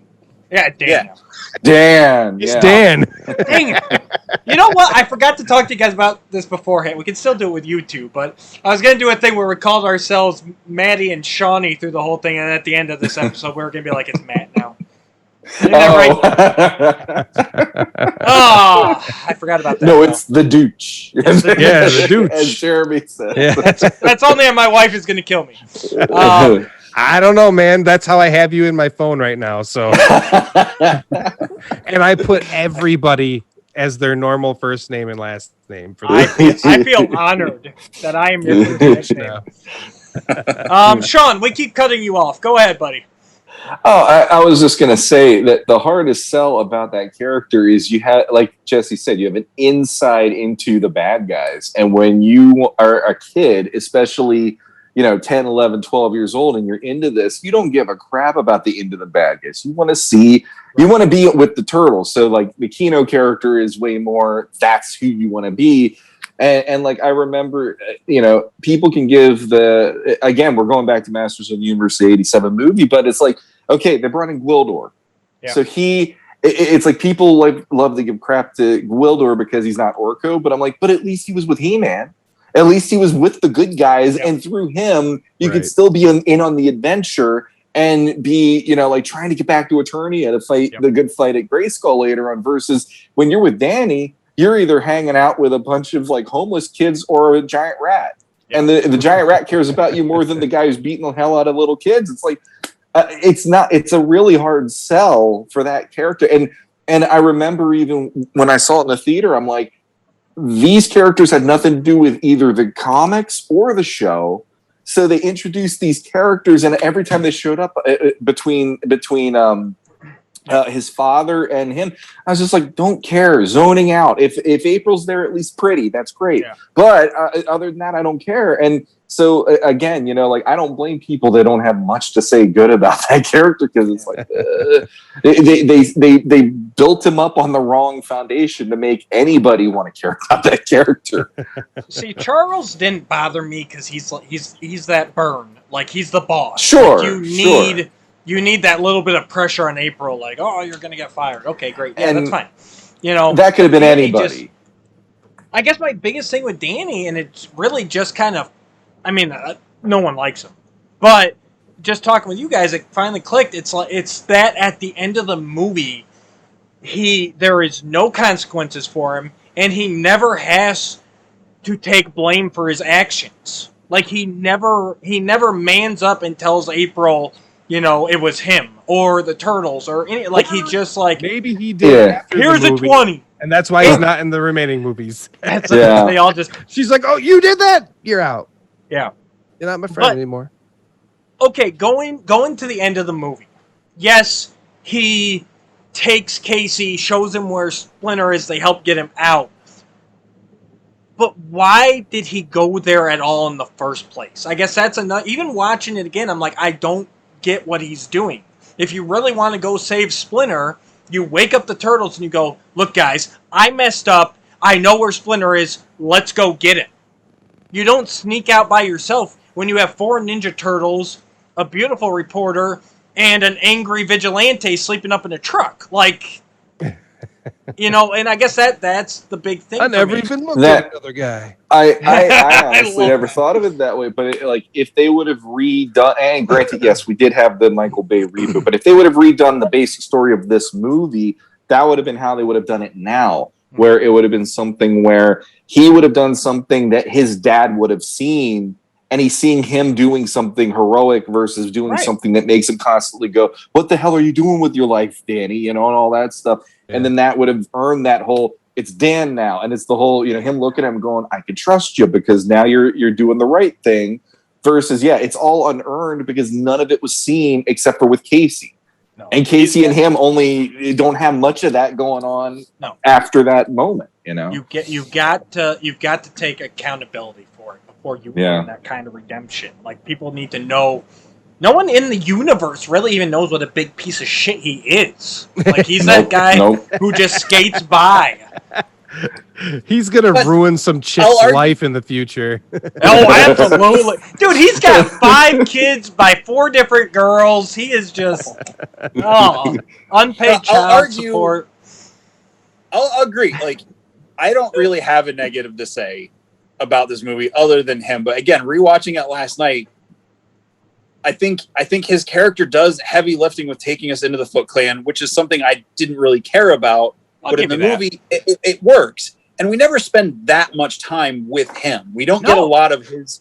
We don't get a lot of his motivations for doing it, other than I'm a teenager. I'm mad at my dad. Oh, I want to impress these people. Oh, maybe I'd like. He's a very shallowly portrayed character in the movie, which is why I don't really mind that we don't get the full deep redemption with him in the end. But it could be Shia LaBeouf in the Transformers movie. Yeah, that's true. Like, I didn't need a really deep human character to take me in with the Turtles. I don't need that with the Transformers. So I like that they kept him, shallow enough to move us through the things. But I'll agree. I guess I'm showing my negative. Like, he is the most dislikable part of the movie, but his character's supposed to be like Joffrey on Game of Thrones. You're supposed to hate him, and you hate him so much. Like, he did his job, and he did it well. So, yeah, but still, at the end, I mean, he didn't redeem himself enough. I could have done, like you said, even if he didn't redeem himself, I just, and we all knew these guys growing up, where no matter what they did, they never got in trouble for it. They always found a way to skate out of it. That's who he is, and that's what irritates me about him. It's like, okay, even if you don't redeem him, you know, and then you get the feeling that he's just this rich kid. Like those other kids, those are actually like, okay, I'm either here drinking beer and playing cards, or I'm at home and, you know, my mom's boyfriend is beating the crap out of me. Like, they actually, like, found this as, like, an alternative, and they felt it was it's a gang mentality. This is better than what I have here. Danny's like, oh, I got a rich dad who will buy me anything I want. I go to a private school, wah, you know, like, I'm going to go cause trouble, you know. But he's wearing a punk T-shirt. Clearly, he's a troubled youth. Right. Clearly. Yep. And he had red hair. I mean, come on. Right. Gingers, man. Yep. It's those gingers, yeah. All right, we're good on Danny then? Sure. There might be another flare-up later on. Let's see what we'll see what happens. Let's see what happens. Jesse, you got nothing besides Danny for negative on this? I mean, like Jeremy said, I could like nitpick some little things, but I mean, I can't think of anything that's really negative about the movie. Like, I enjoy every time I watch it. I enjoy watching it. Like I said, watching it last night, there was more to find, like interesting things, like with Donnie's suit being more muscular than the other ones. Just like all these little things, you know. I guess, and this will be just, I guess, a nitpicky thing. I didn't like that Raph lost his fight to Casey, but he's a teenager and Casey's a 20-year-old man. Yeah. So did he? I maintain he didn't lose that fight. Casey took off like a little bitch. He got shoved in a trash can, and Casey took off running. And he took off running. I mean, the fight wasn't over. That was not he was knockout. Able to disengage and not continue the fight, so the fight was over. But yeah, no, I can't. Yeah, it's a bummer they didn't have. Leo, I guess my real biggest complaint is Leo doesn't get enough character development in the movie. Damn it! You took mine. I was just going to say that. And that's all I'm going to say. You can elaborate on it. You can elaborate on that. But yeah, he was my guy until Sean convinced me otherwise. So like Leo's my number 2 guy. So, but because Raph is the leader, just like the song says. Oh, you're that guy. Oh, I'm going to step on that one. The amount of people that I remember coming up to me and saying Raphael's the leader of the group after they heard that song on the radio, and it made me want to just like punch glass. I was like, oh, come on. It's like they pay attention to nothing else but the lyrics in that song. That's the official thing to make you know this is what it is. The guy who wrote the song, the name escapes me at the moment. I knew it the other day. Partners in Crime. Yeah. Yep. But that was the name of the band. That was the group or the guys. I think there was 2 of them. But the guy who wrote it, he had an interview where he said basically the same. Like they sent him over the story points, just like Sean used to sell Jesse on Raphael, and he just assumed with them giving so much to Raphael that he was the leader of the group. Like this first movie is the Raphael movie. And it is, you know. Yeah. Even fair like enough. You said, even in the comics, that whole like healing up, getting beat up thing, that was Leo's arc in the comics that they gave to Raph. Like, it's very much a Raph movie. But go ahead. Me about the Leo stuff? About Leo. Yeah. No. Like I was watching it today with my kids.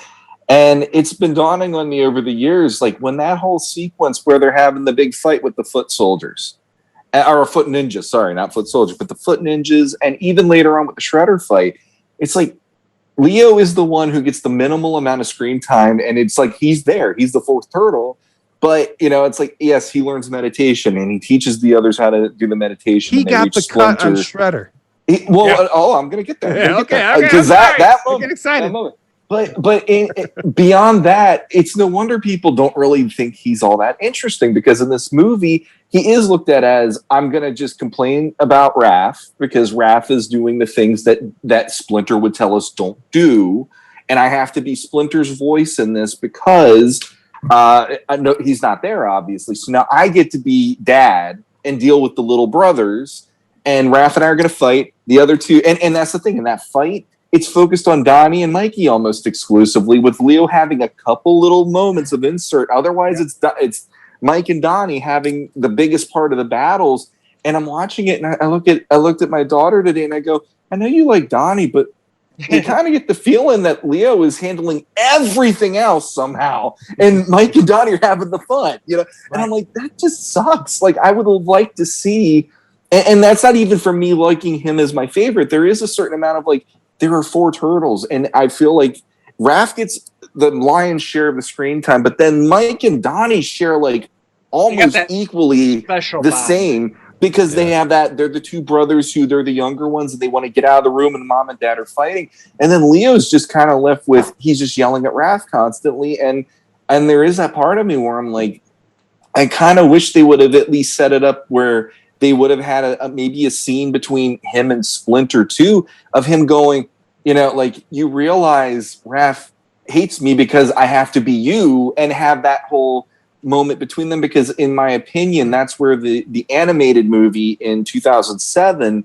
I like that quite a lot, where they gave Leo fleshing out of his own character, and you could see him going off training, him trying to be a better leader, and him, he's the wet blanket because he's the battle leader on the field. Splinter isn't there. Right. And I like that, because when I talked to Jesse about it the one night, I was like, look, I get that he's not the party dude. I get that he's not the angry one. But the thing is, out of all the turtles, he's got the lion's share of the responsibility on his shoulders every time he's in battle, because he's looking out for 3 other guys, and they better damn well get home at the end of the day. And they're his family, they're his brothers.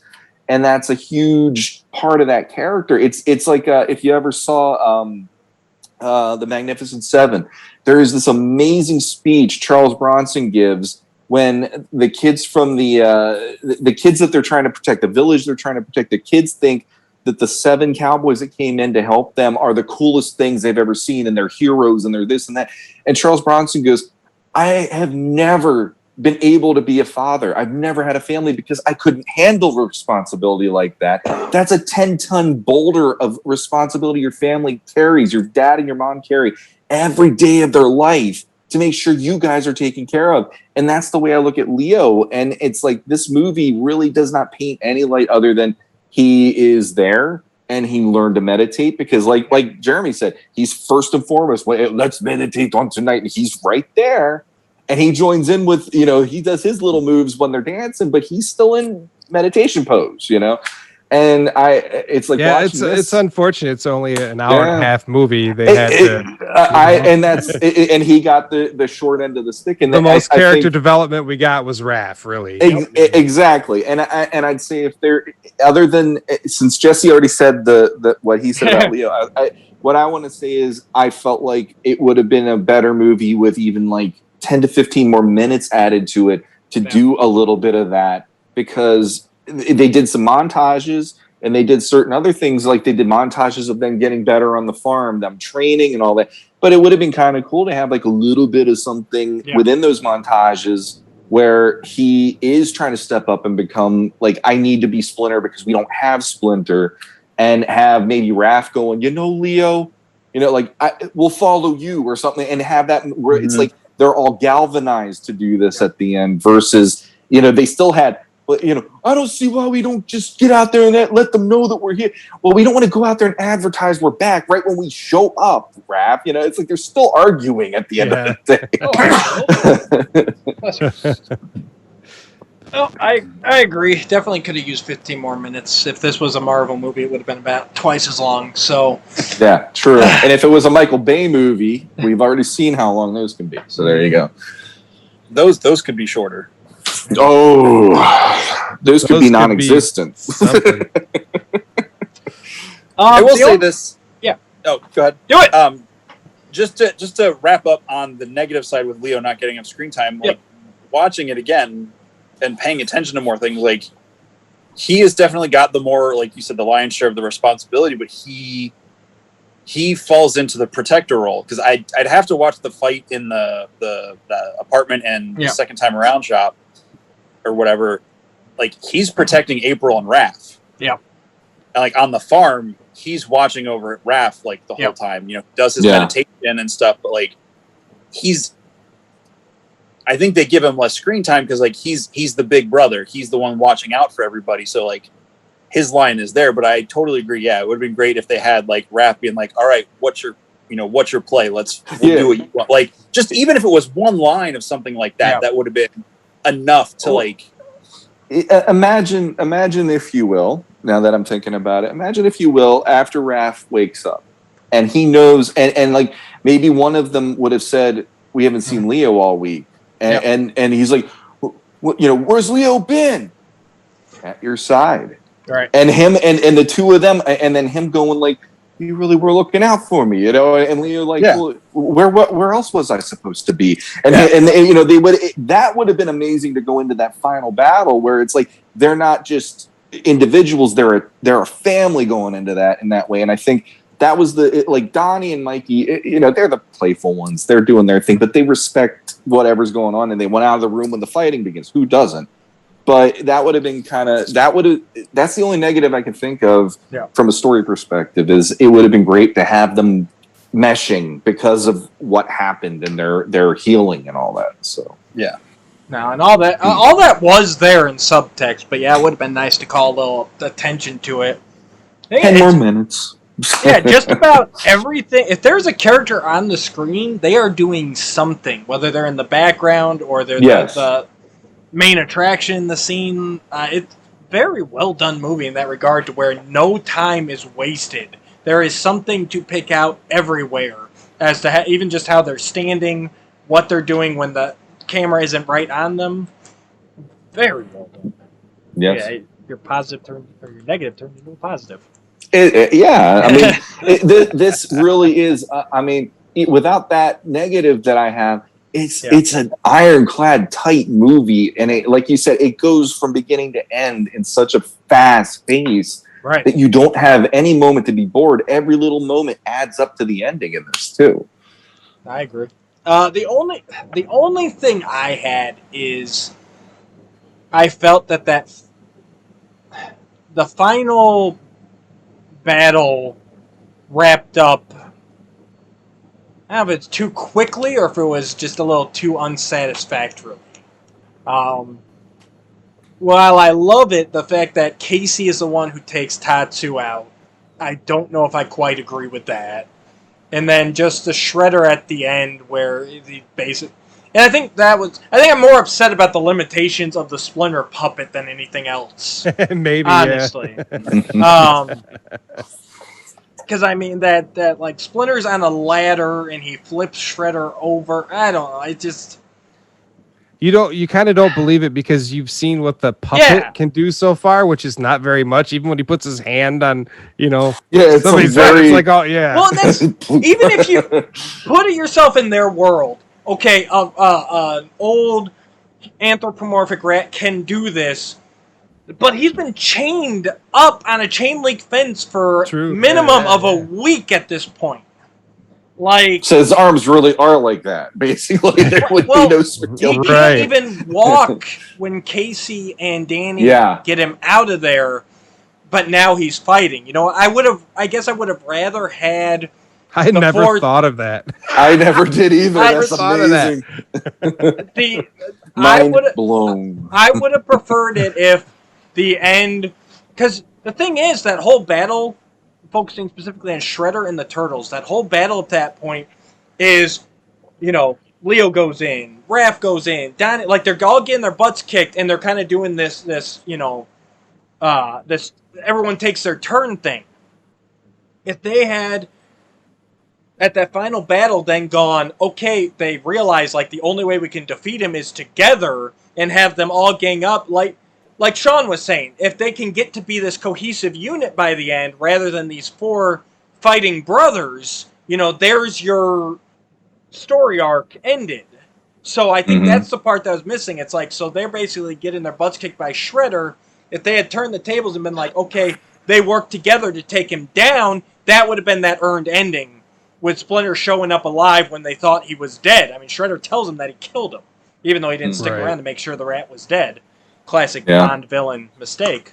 But I guess then you wouldn't have had your moment where, he pulls the mask off and, does all that dialogue. Yeah. It's him.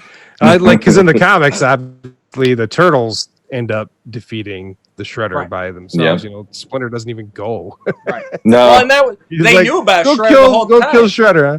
Yeah. That was they were trained from birth to kill Shredder. Like that was Right. never.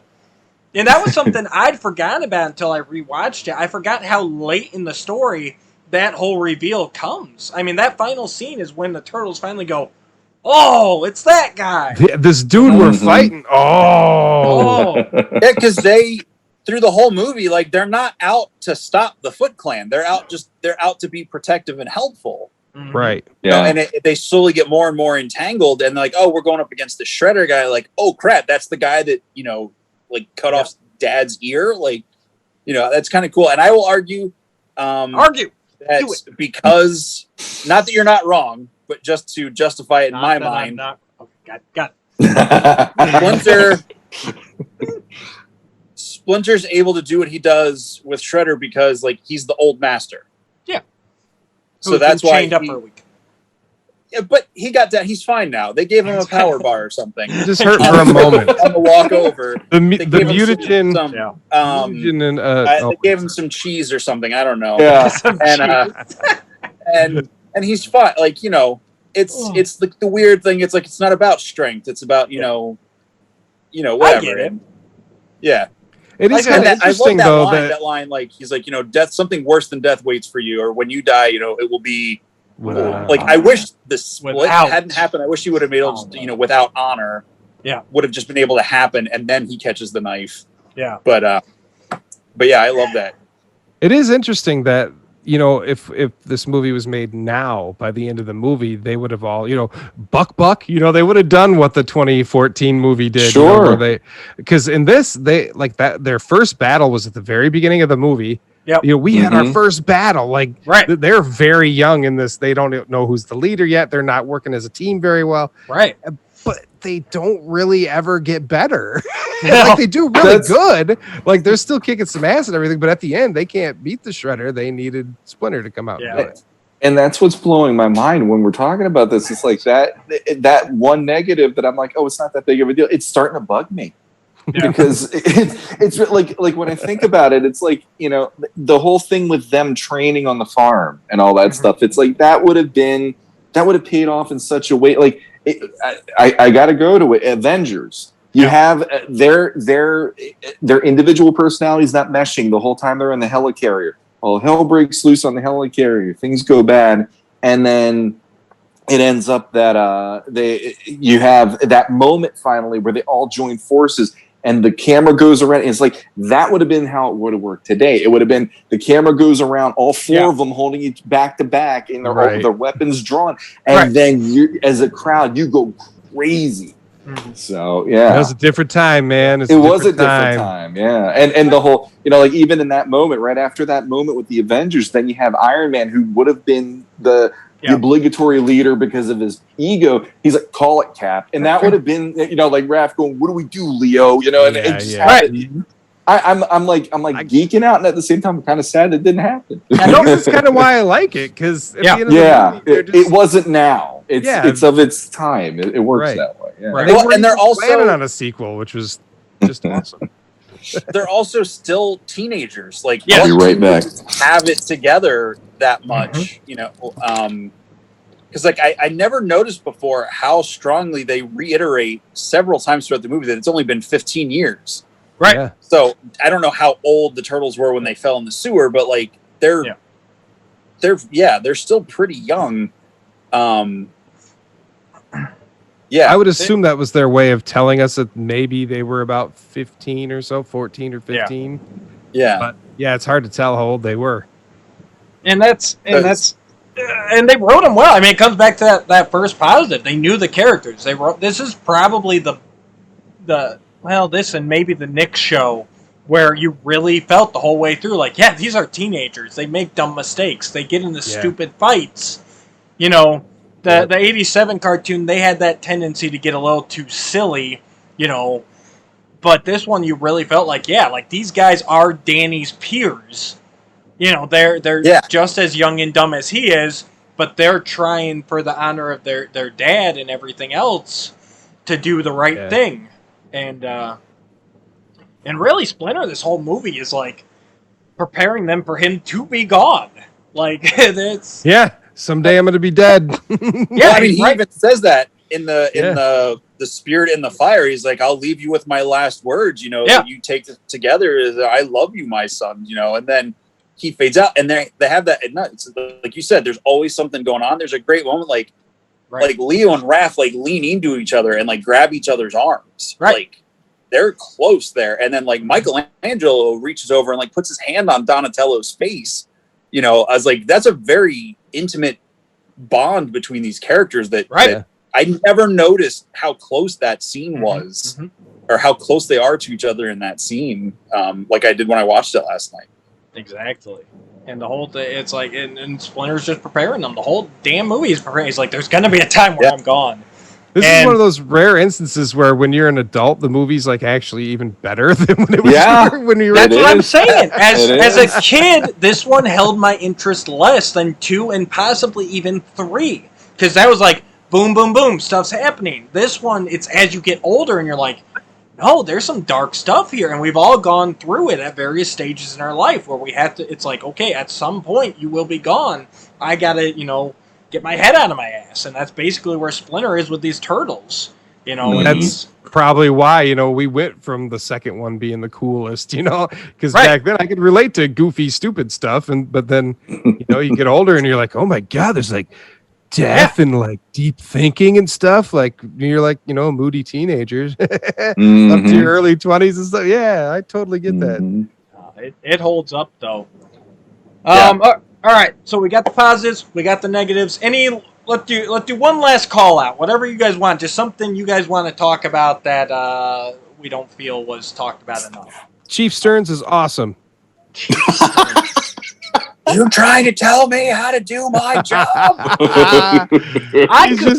He's so funny. I'd forgotten that he came back for the sequel until I was watching 2 last night. I'm like, oh, they brought Stearns back. Nice. So good. I do like Stearns. He is fun.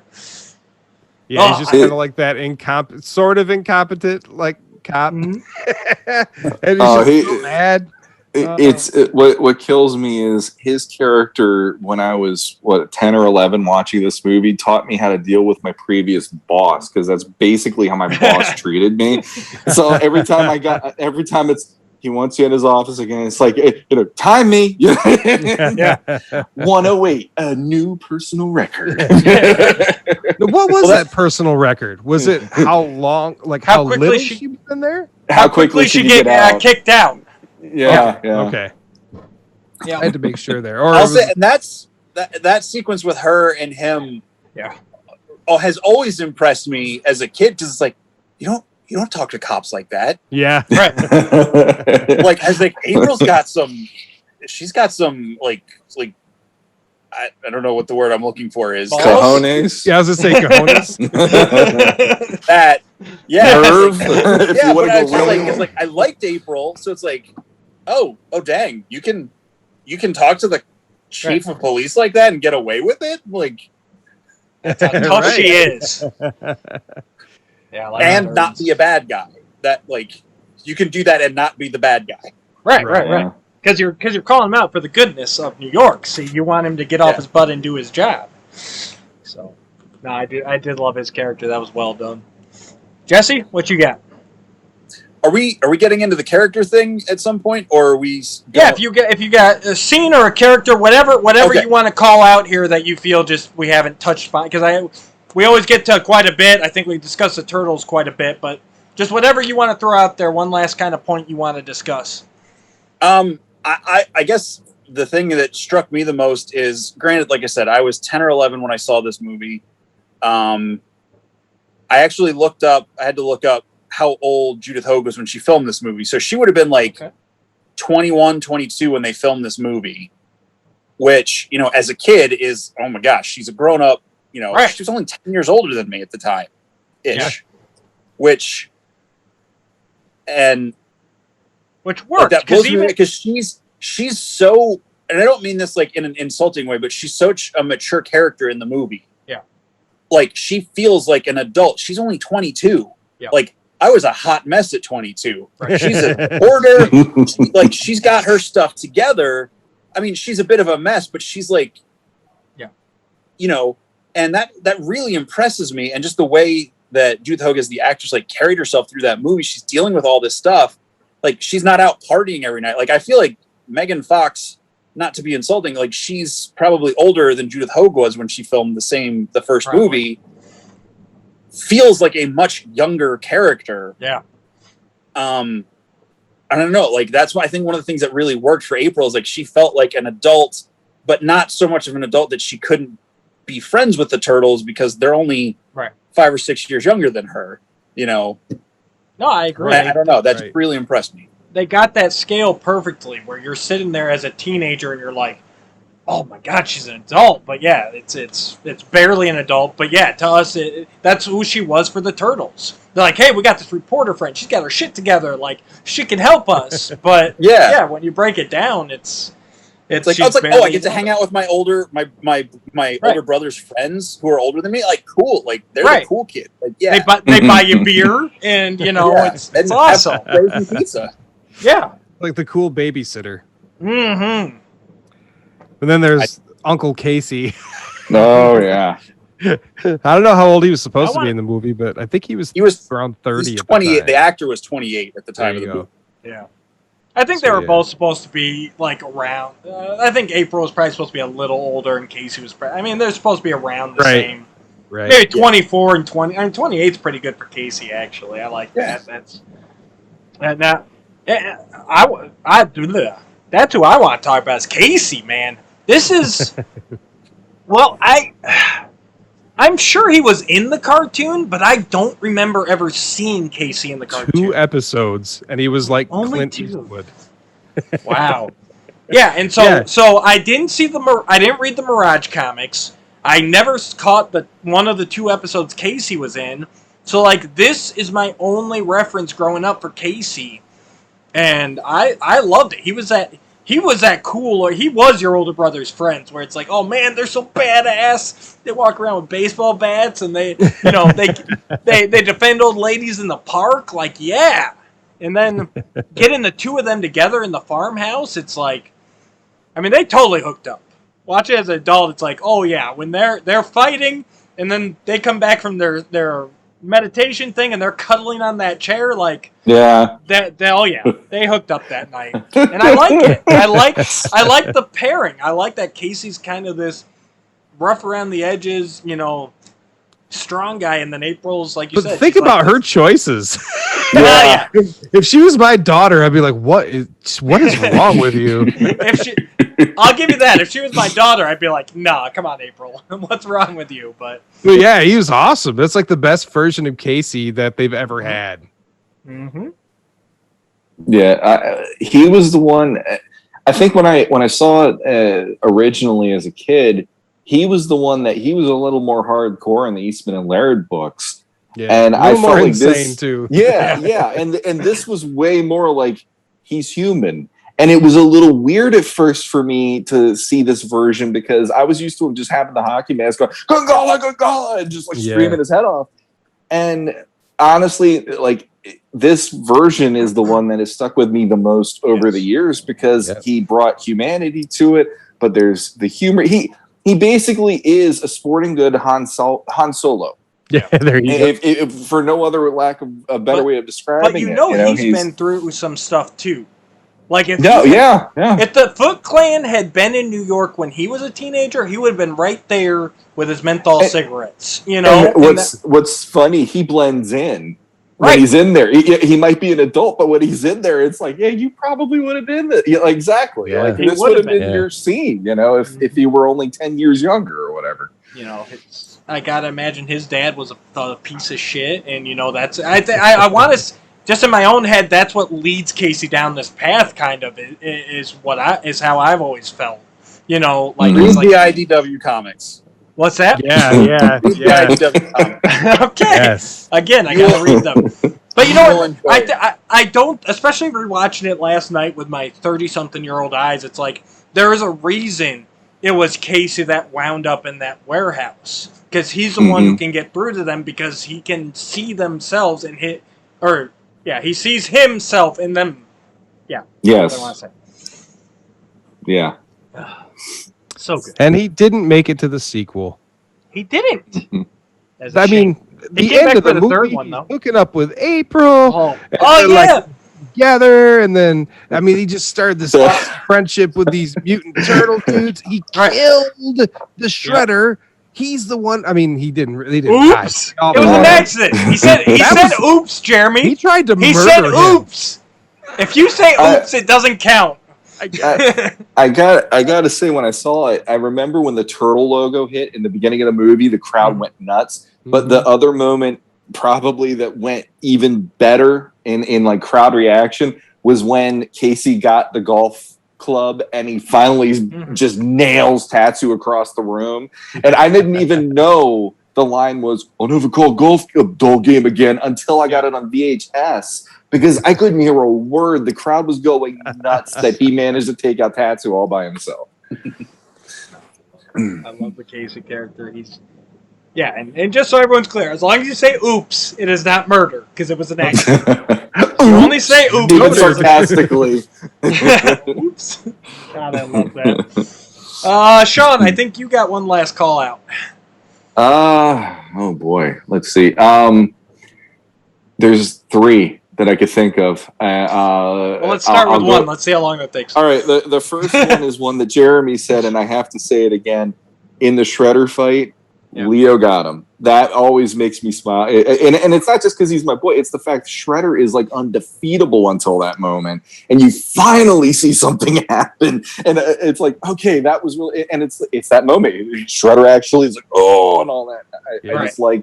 I like seeing all that because... Drop blood. Yeah, exactly. It was very Thanos in that way. Because again, if they would have fought them all together, it wouldn't have been that way. But instead, I got them and all that, and it's like one after the other. And I thought of that how many times? Like, my God, them doing this one after the other is not the smartest thing. Judith Hogue is able. Well, they all pulled it together in the sequel, man. One. You got to watch the whole thing. You got to watch the whole arc.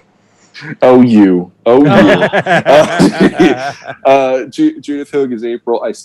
I'm crushing on her even 30 years later, or whatever it is, 20 years later. She's awesome, and especially the way she is with the fans and the fact that she's working with NECA. She worked with NECA to make the figure. That's awesome. And getting us the Casey face, the actual Casey with his face. Yeah. So it's like that woman can't do any wrong. The fact she was only in one movie, well, technically 2, because she did show up in the reboot one with the Michael Bay one, but at least. But her scene was cut out. Her scene was cut out. Yes, agreed. So, but the fact that she did the one movie, and obviously she saw what that meant to people. It's so cool that she's still involved in that. But the one that I still think is hysterical, and it threw my wife off, the first night we watched it together, because I didn't realize she liked this movie until I'm like, I'm kind of in the mood to watch Ninja Turtles. She goes, put it on. I'm like, you mean it? It's like, wow, I'm not turning this off once we put this on. This is, and she's like, no. I got to introduce her to the fact Sam Rockwell is in this movie, and she didn't realize it was him. And I'm like, that's Sam Rockwell right there. Menthol, regular menthol, Yeah. We're a family, and all that. It's like, yeah, that's Sam Rockwell. That's one of his first roles. It's so cool. It's so good. So the fact that Justin Hammer and all and a guy on Galaxy Quest. Oh my God, he's a great character in that movie. But there he is, right there. Cracks me up that like the biggest celebrity in this movie was Corey Feldman. That and then if you look in the crowd after Casey beats up Tatsu, Skeet Ulrich is also in this movie. Yeah. Yep. And I caught that just recently, and I was like, holy crap! There's 2 guys that I know. They had careers after this. Oh yeah, definitely. That's hysterical. So that's a plus, just because you wouldn't have expected that typically, but there they are. So, yes. Yeah. Yeah, they rode that Corey Feldman thing hard, which, I don't know about you guys, but as a kid, I didn't give a crap about Corey Feldman. I didn't even realize it was him. I just remember going, he's got a kind of cool voice for Donatello, Yeah. And later on, I'm like, oh, Corey Feldman. Right, okay. Oh, good times. So I would ask a ranking for this movie, but I think it's pretty obvious that we'd all rate this a 10. This is one that has grown for me over the years. The older I get, the more I appreciate this, because I was too young and dumb when it first came out. So, as a kid, I would have said it would be... Honestly, I'd say the second movie, then the first, and then the third. And of course, they came out with the fourth one, TMNT. That was 2011. 7. 7. 7, yeah. 2007. Nowadays, I think I've got to. I think I'm ranking it probably 1, 2, 4, and then 3. But 1 barely eked out 2. 2 is still a very excellent movie. But I think it holds up better. Like Jesse said, the costuming and, all that. Like, it just went a little bit too far in the second one. How about you guys? Same as you, man. 1, 2, 4, 3. And 4's not especially great. It's just it felt a little more like home than 3 did. And I was shocked when it gets to that end, and then you find out that it is in canon with all these first 3. That was pretty cool. Mhm. Yep. Jesse or Sean? I'll go 1, 4, 2, 3. Like I have no design to ever watch the third one again, and I'll finish watching the second one maybe tonight or tomorrow just to finish it out. But I'm good. And again, the only thing I really like about the second one is Kino. Yeah. All right. But, I'm gonna have to duplicate what Jesse just said, because the fourth one, I still like. I hated the concept of the villains in that, because that was a whole cluster. That's the weakest part. I would have rather just seen them go head to head against the Foot, or some like have Karai be the new Foot leader of the Foot Clan, and they have to go up against her or something. Fine, that would have been better than all those monsters and all that garbage. But the fact that it went into like that brother fight between Leo and Raph, I always thought, and that so fight good. between them on the rooftop was definitely like that. Yeah. For me, loving the first one, and then 17 years later, you get to see that fight. It's like that's been something I've been wanting to see in the movies, and they did such a good job with that fight. And he did. At least Leo got to say, I do this for you guys. I was like, that should have been in the first movie. But they snuck the party wagon in there and a couple other nods. And I love the Cowabunga Carl and the whole thing where he's like, I have nightmares about birthday parties and all that. I mean, it worked beautifully on that level where Mikey was very much Mikey the way that I see Mikey. And one of my favorite moments still is Donatello. When he's doing the IT on the phone, and he's like, "No, sir, I am not leading you on. I'm your friendly IT support." Yeah, that was good. I think you hit the nail on the head. If they just focused on the Foot and Karai, that would have probably would have ranked higher on my list. That's for sure. So who knows? And who knows what we could have gotten with that potential 5th movie? Because that was always the plan. Was then to go into Karai and Return of Shredder or whatever else. Yeah, they definitely alluded Shredder is out there still, and they were like, wait, what? And they didn't really go further with that, which would have been great if they could have. It would have been kind of interesting to actually get the 4th movie they planned to begin with. They were like talking about a movie after the 3rd one came out, and it was gonna be called The Next Mutation. But obviously, we got a show called. We saw that. It wasn't that good. It was going to have their mutations change them so they would gain like interesting properties. I think maybe Donatello might have turned metal, and just Raph maybe got like sort of dude, it's serious. And they were going to have I think even Splinter was going to change into something, and there was going to be maybe a Dark April and a Dark Casey, and just all these crazy ideas. But they were going to have a 5th turtle, and it would have been Kirby. No, God. Obviously, they use Kirby a lot throughout the Turtles legacy. And after Jack Kirby. Yep. Mhm. Comic book artist. Yeah. For those who don't know. But yeah, he would have been like, I don't know if I think he kind of would have been like an enemy type of thing. But he like had stripes, and they drew him a few different ways. Like I think he had like a weird sort of pinkish purple mask at one point, and then another one they either didn't color it in or it was white. Another one it was yellow or something. So the idea of the fifth turtle has been around for at least since 93 or 94 when they were trying to write that, but of course that never happened. Well, I don't know. I'm kind of glad it didn't. Oh no, it would have sucked. It would.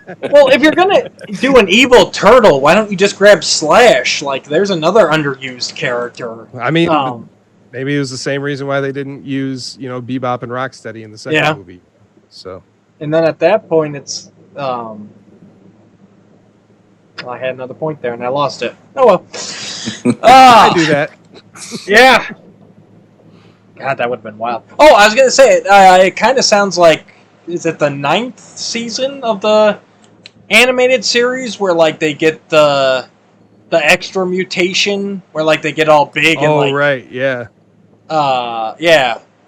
God, I they know get, their second mutation or whatever it is. Yeah, kind of like one of the same concept, sort of, but it was more like a transform. Like, they'd be regular, and then, like, in battle, they'd be like, and they get, like, bigger and more, like, right. Shelly. I never watched it into those seasons, so I've watched it here and there. I've seen 1 or 2 episodes of it. Like, it's not good. Yeah. The Lord Dreg stuff, no, just turn it off well before that. Oh, terrible. Terrible. All right. Did we get everyone's rankings, or did I cut someone off there? No, I think you got us all. All right. So, wrapping up here, we got our quick takes, which I kind of spilled over into some of them earlier. But these are kind of rapid fire questions, not get too deep. I might wrap up with one deep, though. So, in the movie, Casey, upon seeing that he's got to go down into the sewers with the turtles, he asks, why don't I fall in with people who own condos? How many people do you think Casey's fallen in with? Is this like a regular cycle for him? Like, he meets these vigilantes, joins forces, they have a falling out, he meets another group? It's obviously, the turtles aren't the first, obviously. How many times do you think he's been through this cycle? I'm going to say probably at least a half dozen times, maybe, depending on how long he's been in his vigilante career at this point. He's couch surfing. He clearly doesn't have a lot of clothing. Right. He's probably homeless. Yeah. Yeah, he's up on top of that roof because it's somewhere to be that day. He didn't live there. He was totally fine staying at the farm with those guys. He could have said, drop me off. Right. Yeah. He's like, let's see. He's probably not even from New York, or he's been all around the country. Like, he just kind of travels with whoever clearly picks him up. He doesn't have a job, so he's not making money, so he can't pay rent anywhere. Like, true. Right. Yeah, I've never really thought about it, but like he's basically homeless. Yeah. And fighting people in the park at night, probably because they're keeping you kids get off my lawn. I'm trying to sleep. He's probably got a buddy that lets him stay there occasionally on the couch, but his wife gets pretty mad at him for it. Yeah. He stinks by the morning. Exactly. Well, you let him in again? in that scene where they're on the cuddling on the porch the porch swing, he does mention that he played ball. So the fact that maybe he's still got ins with some of these guys that used to play, and he like Jesse said, couch surfing and stuff. So it'd be he might know somebody that they made it big, and every now and then, hey Casey, you doing okay? I'll let you sleep on my couch tonight or whatever. But yeah, I don't see him. I see him as being more Oscar the Grouch than anything else. Like, he's happy where he is, and he's got his stuff, and that's it. Well, they said he was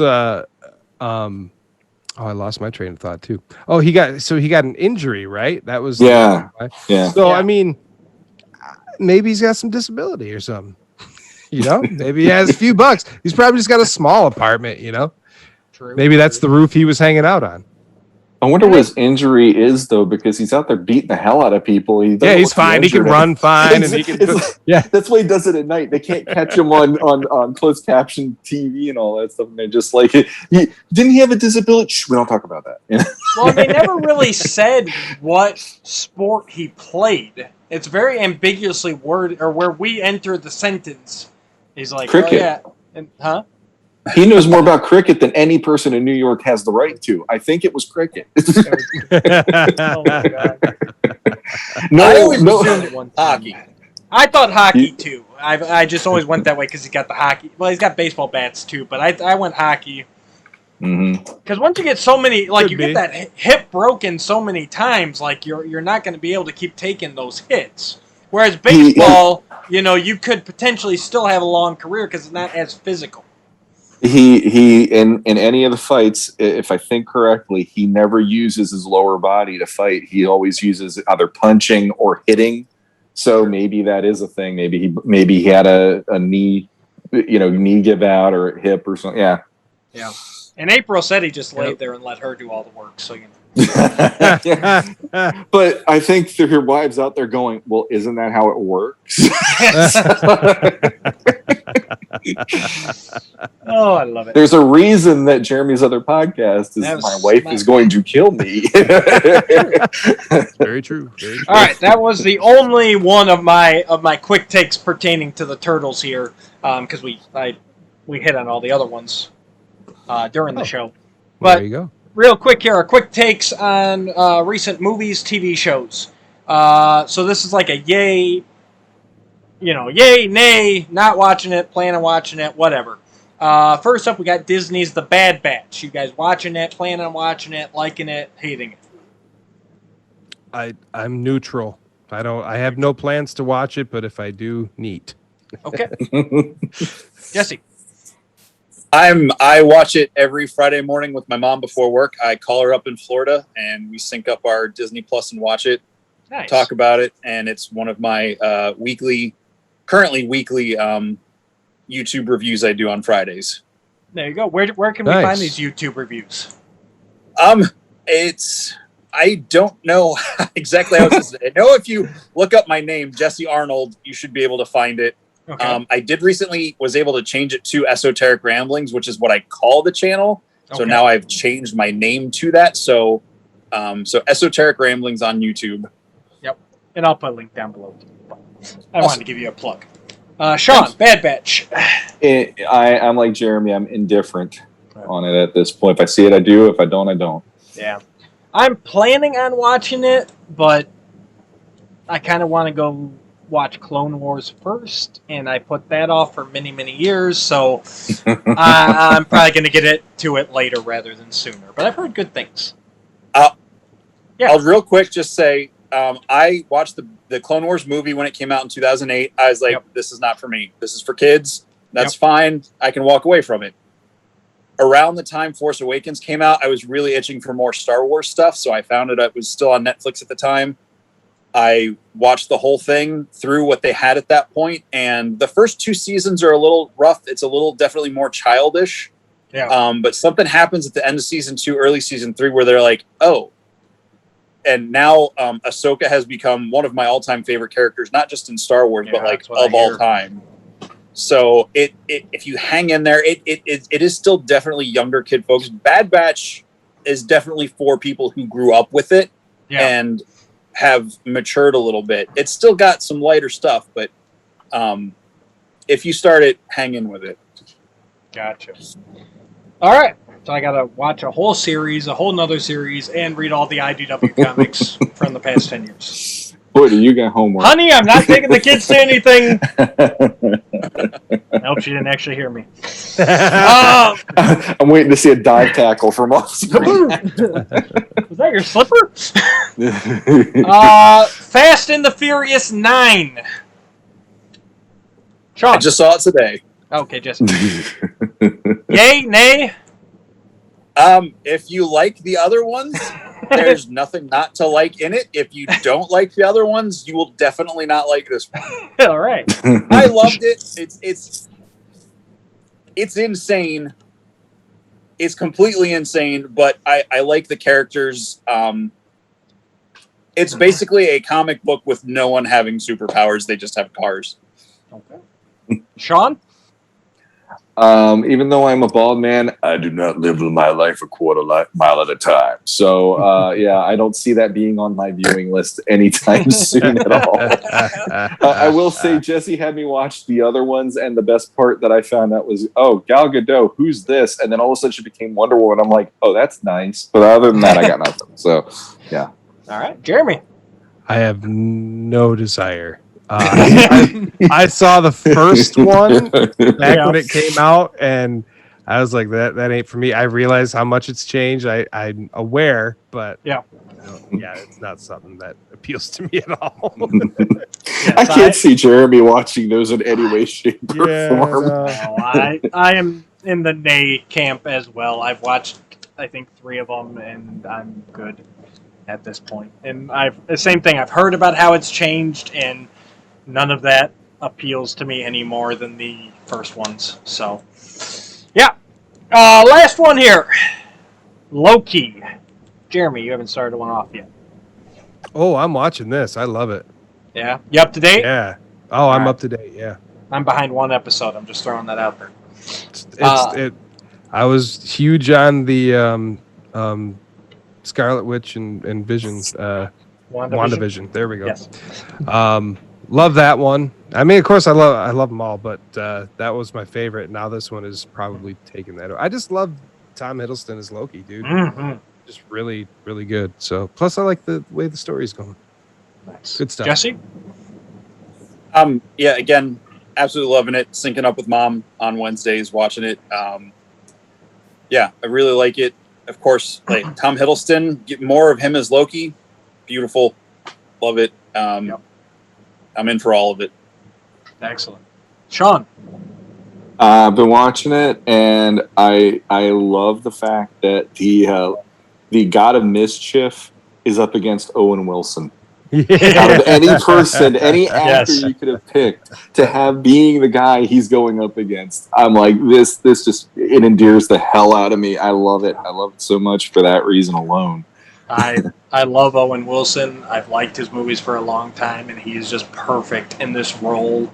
And yeah, I'm enjoying it. I'm an episode behind, but that's just because the wife and I, we watch all the Disney Plus shows together, and our schedules have not synced up this week at all. Jesse, just because I know the least about you, I'm curious. So your mom, you guys like to watch the shows together. So is she like a big science fiction fan and stuff? Like, was she into this stuff and got you into it, or was it vice versa? Yeah, I mean, I'm the youngest of 4 brothers and a sister, and I'm 9 years behind the oldest one before me. So I'm like tail end of the family. Right. So my brothers, they were all older, into Star Wars, all this stuff growing up. And so she would always kind of get into the stuff we were into just to have something to talk with us about other than the normal family stuff. And I remember growing up, I got into the Star Wars books when the Thrawn books were coming out in the 90s. So she was reading them. And then she actually read more of the novels than I ever did. So we got into the move when I moved back to the area in 2011. So 10 years ago, we started seeing movies together because we would always go see movies together. But during quarantine last year, I had her go through and catch up on we walked through all the Marvel movies together that she hadn't seen. Right. And up to Endgame. And now we're doing the shows and Mandalorian and all that stuff. So I like it. It's awesome. And well, that's kind of where I'm at with my wife now. Like she's seen some of the Marvel movies, but skipped over a lot of them. And now watching these shows, she's like, I need to go back and watch this other stuff. And that's kind of where I'm going with this. I'm curious. So, Sean, your wife's kind of along the same vein, right? Like into it because of you. Jeremy, same kind of thing, or did they have a background before you guys? Or does your No, wife even watch, Jeremy? I should ask that. I thought you mentioned she did. I would say that a lot of the nerdy stuff that I'm into, it does not appeal to her whatsoever. Okay. She got into some of the stuff because of my absolute obsession. I mean, she's 10 years older, so her childhood was a bunch of different things than it would have been. Plus, she's a girl, Right. so we didn't have a lot that we could really connect with. So, right. But she's been to some of the movies, which usually she just kind of does that. And she'll make fun of it and giggle while me and Lily are like, "Yeah, this is awesome." Oh yeah, for Lily's sure. my daughter, for those who don't know. But yeah, I made her sit through WandaVision and Falcon and Winter Soldier, but she has not had to sit through Loki. So okay. Well, even WandaVision had a little bit. I guess what I'm getting at is Loki so far has been the hardest for her to wrap her mind around because of the multiverse. This has been a very interesting subject because for the same reason, like you said, Jess would have never gotten into any of this stuff on her own. It just, she sees a joy bring me, she wants to watch with me, and she is liking it, but I think Loki might be the one that breaks her with its whole timeline thing. Have you guys come across that with your significant others, and if so, how? Is there anything I can point her to? I'm kind of looking for a hive mind type of thing. What can I point her to kind of help get the concept to her? No. I would say watch review videos that go into detail and explain what everything is, because that's what I do. Like, I'll watch an episode and I'll be like, okay, but I know I missed a lot of stuff. So then I watch like review videos by certain people or whatever, where they're 77 Easter eggs in episode 3 of Loki. And you're like, what? Okay. I don't even try and point out the background stuff to her. I'll be there all day like, oh yeah, and this was because of, it was already hard enough for her with WandaVision, with the whole like, and I guess that's kind of the thing. It's like, it's cool for us to see like the other Pietro come in, but for somebody who's like just sitting down and watching WandaVision, it's like, wow, that's a hard entry into this. Like, okay, now I got to explain what happened in, Fox's X-Men stuff and what happened in the Avengers stuff, and and like I said, Loki with all its timelines, it's like, whew. Yeah, the only way anyone is gonna understand is if they watch everything. They watch all the movies, and and from my perspective, there's been geek things that my wife liked before we met. She actually loved the Ninja Turtles movie. She had a crush on Casey Jones when she was like a teen because of watching that. Every teenage girl should have. And she likes Back to the Future and things along those lines. She got into Walking Dead, and I was like, oh, that was a comic book series, so we watched it for different reasons. Mm-hmm. She liked the Captain America movie. She watched the Avengers movie. She was there opening day with me, almost front row and center, watching Avengers, and we were both smiling like crazy people watching the whole thing and going, this is amazing and all that. Lucky. But when it came to these Disney Plus shows, she wanted to watch WandaVision not because of me wanting to watch it or because of the show itself. She wanted to watch it because our daughter wanted to watch it because she thought Scarlet Witch is one of the coolest characters. And so then she's like, well, then maybe I'll watch it too, so I could see what Evan likes about this Scarlet Witch character. And they love that. But I've never got her to sit down and watch Cap and Winter Soldier. And I mentioned Loki to her. And I'm like, it's Loki versus Owen Wilson. This is so fun. And she goes, yeah, I'm not watching that. And I'm like, okay. I'll watch it myself. And even my daughter, she watched the first episode and kind of liked it, but it's not one that she's like, hey, can we watch the next one? And I'm like, I just keep up with it then. It is what it is. Right. So. And I guess that's one of my. We all know this next stage of Marvel is, at least at the start, going to lean heavy into the multiverse aspect. Do you guys think that's going to be a hindrance at all? Because, like I said, like trying to. I guess for us who grew up with comics or even like different iterations of characters, like, we always knew it's like, oh, Mirage Turtles and, animated Turtles and movie Turtles. And, it's just kind of like, oh, yeah, a multiverse. But a lot of the Marvel's success has come from reaching the mainstream audience. Do you guys feel a multiverse is too heavy of a concept for the masses? I don't think so, because I think they've been so well planned and done with all their other stuff that they're letting these shows go deeper and further than the movies are able to go. Yep. So I think these, especially Loki, is going to lay groundwork for it. And I'm not saying Marvel can't make mistakes and, you know, that they won't have a dud at some point, but I think, I just think they have it planned out really well, and they have a really good grasp of who their characters are. Yeah. That even if you can't explain the science of it, because like none of us really know how time travel is going to work. No. I have this recurring conversation with a coworker about Cap returning the stones, but isn't that just like a constant loop then of him taking the stone?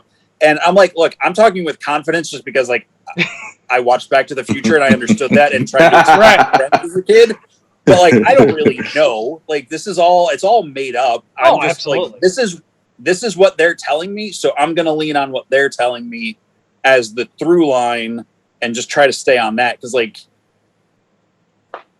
yeah. I mean, I think they'll do a good job with the movies of making it the spectacle, but reining it in through. Yeah, because they know they're bringing in just the casual folk and stuff too. Yeah, they're gonna make it a little bit more simple.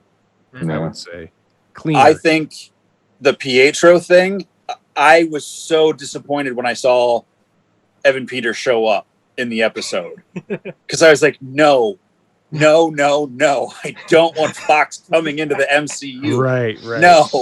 Yeah. I have very strong feelings about that if you haven't figured that out. He does. But I love that it was almost a meta thing that Wanda was doing to the audience. Yeah. Like us, not even the people watching her show.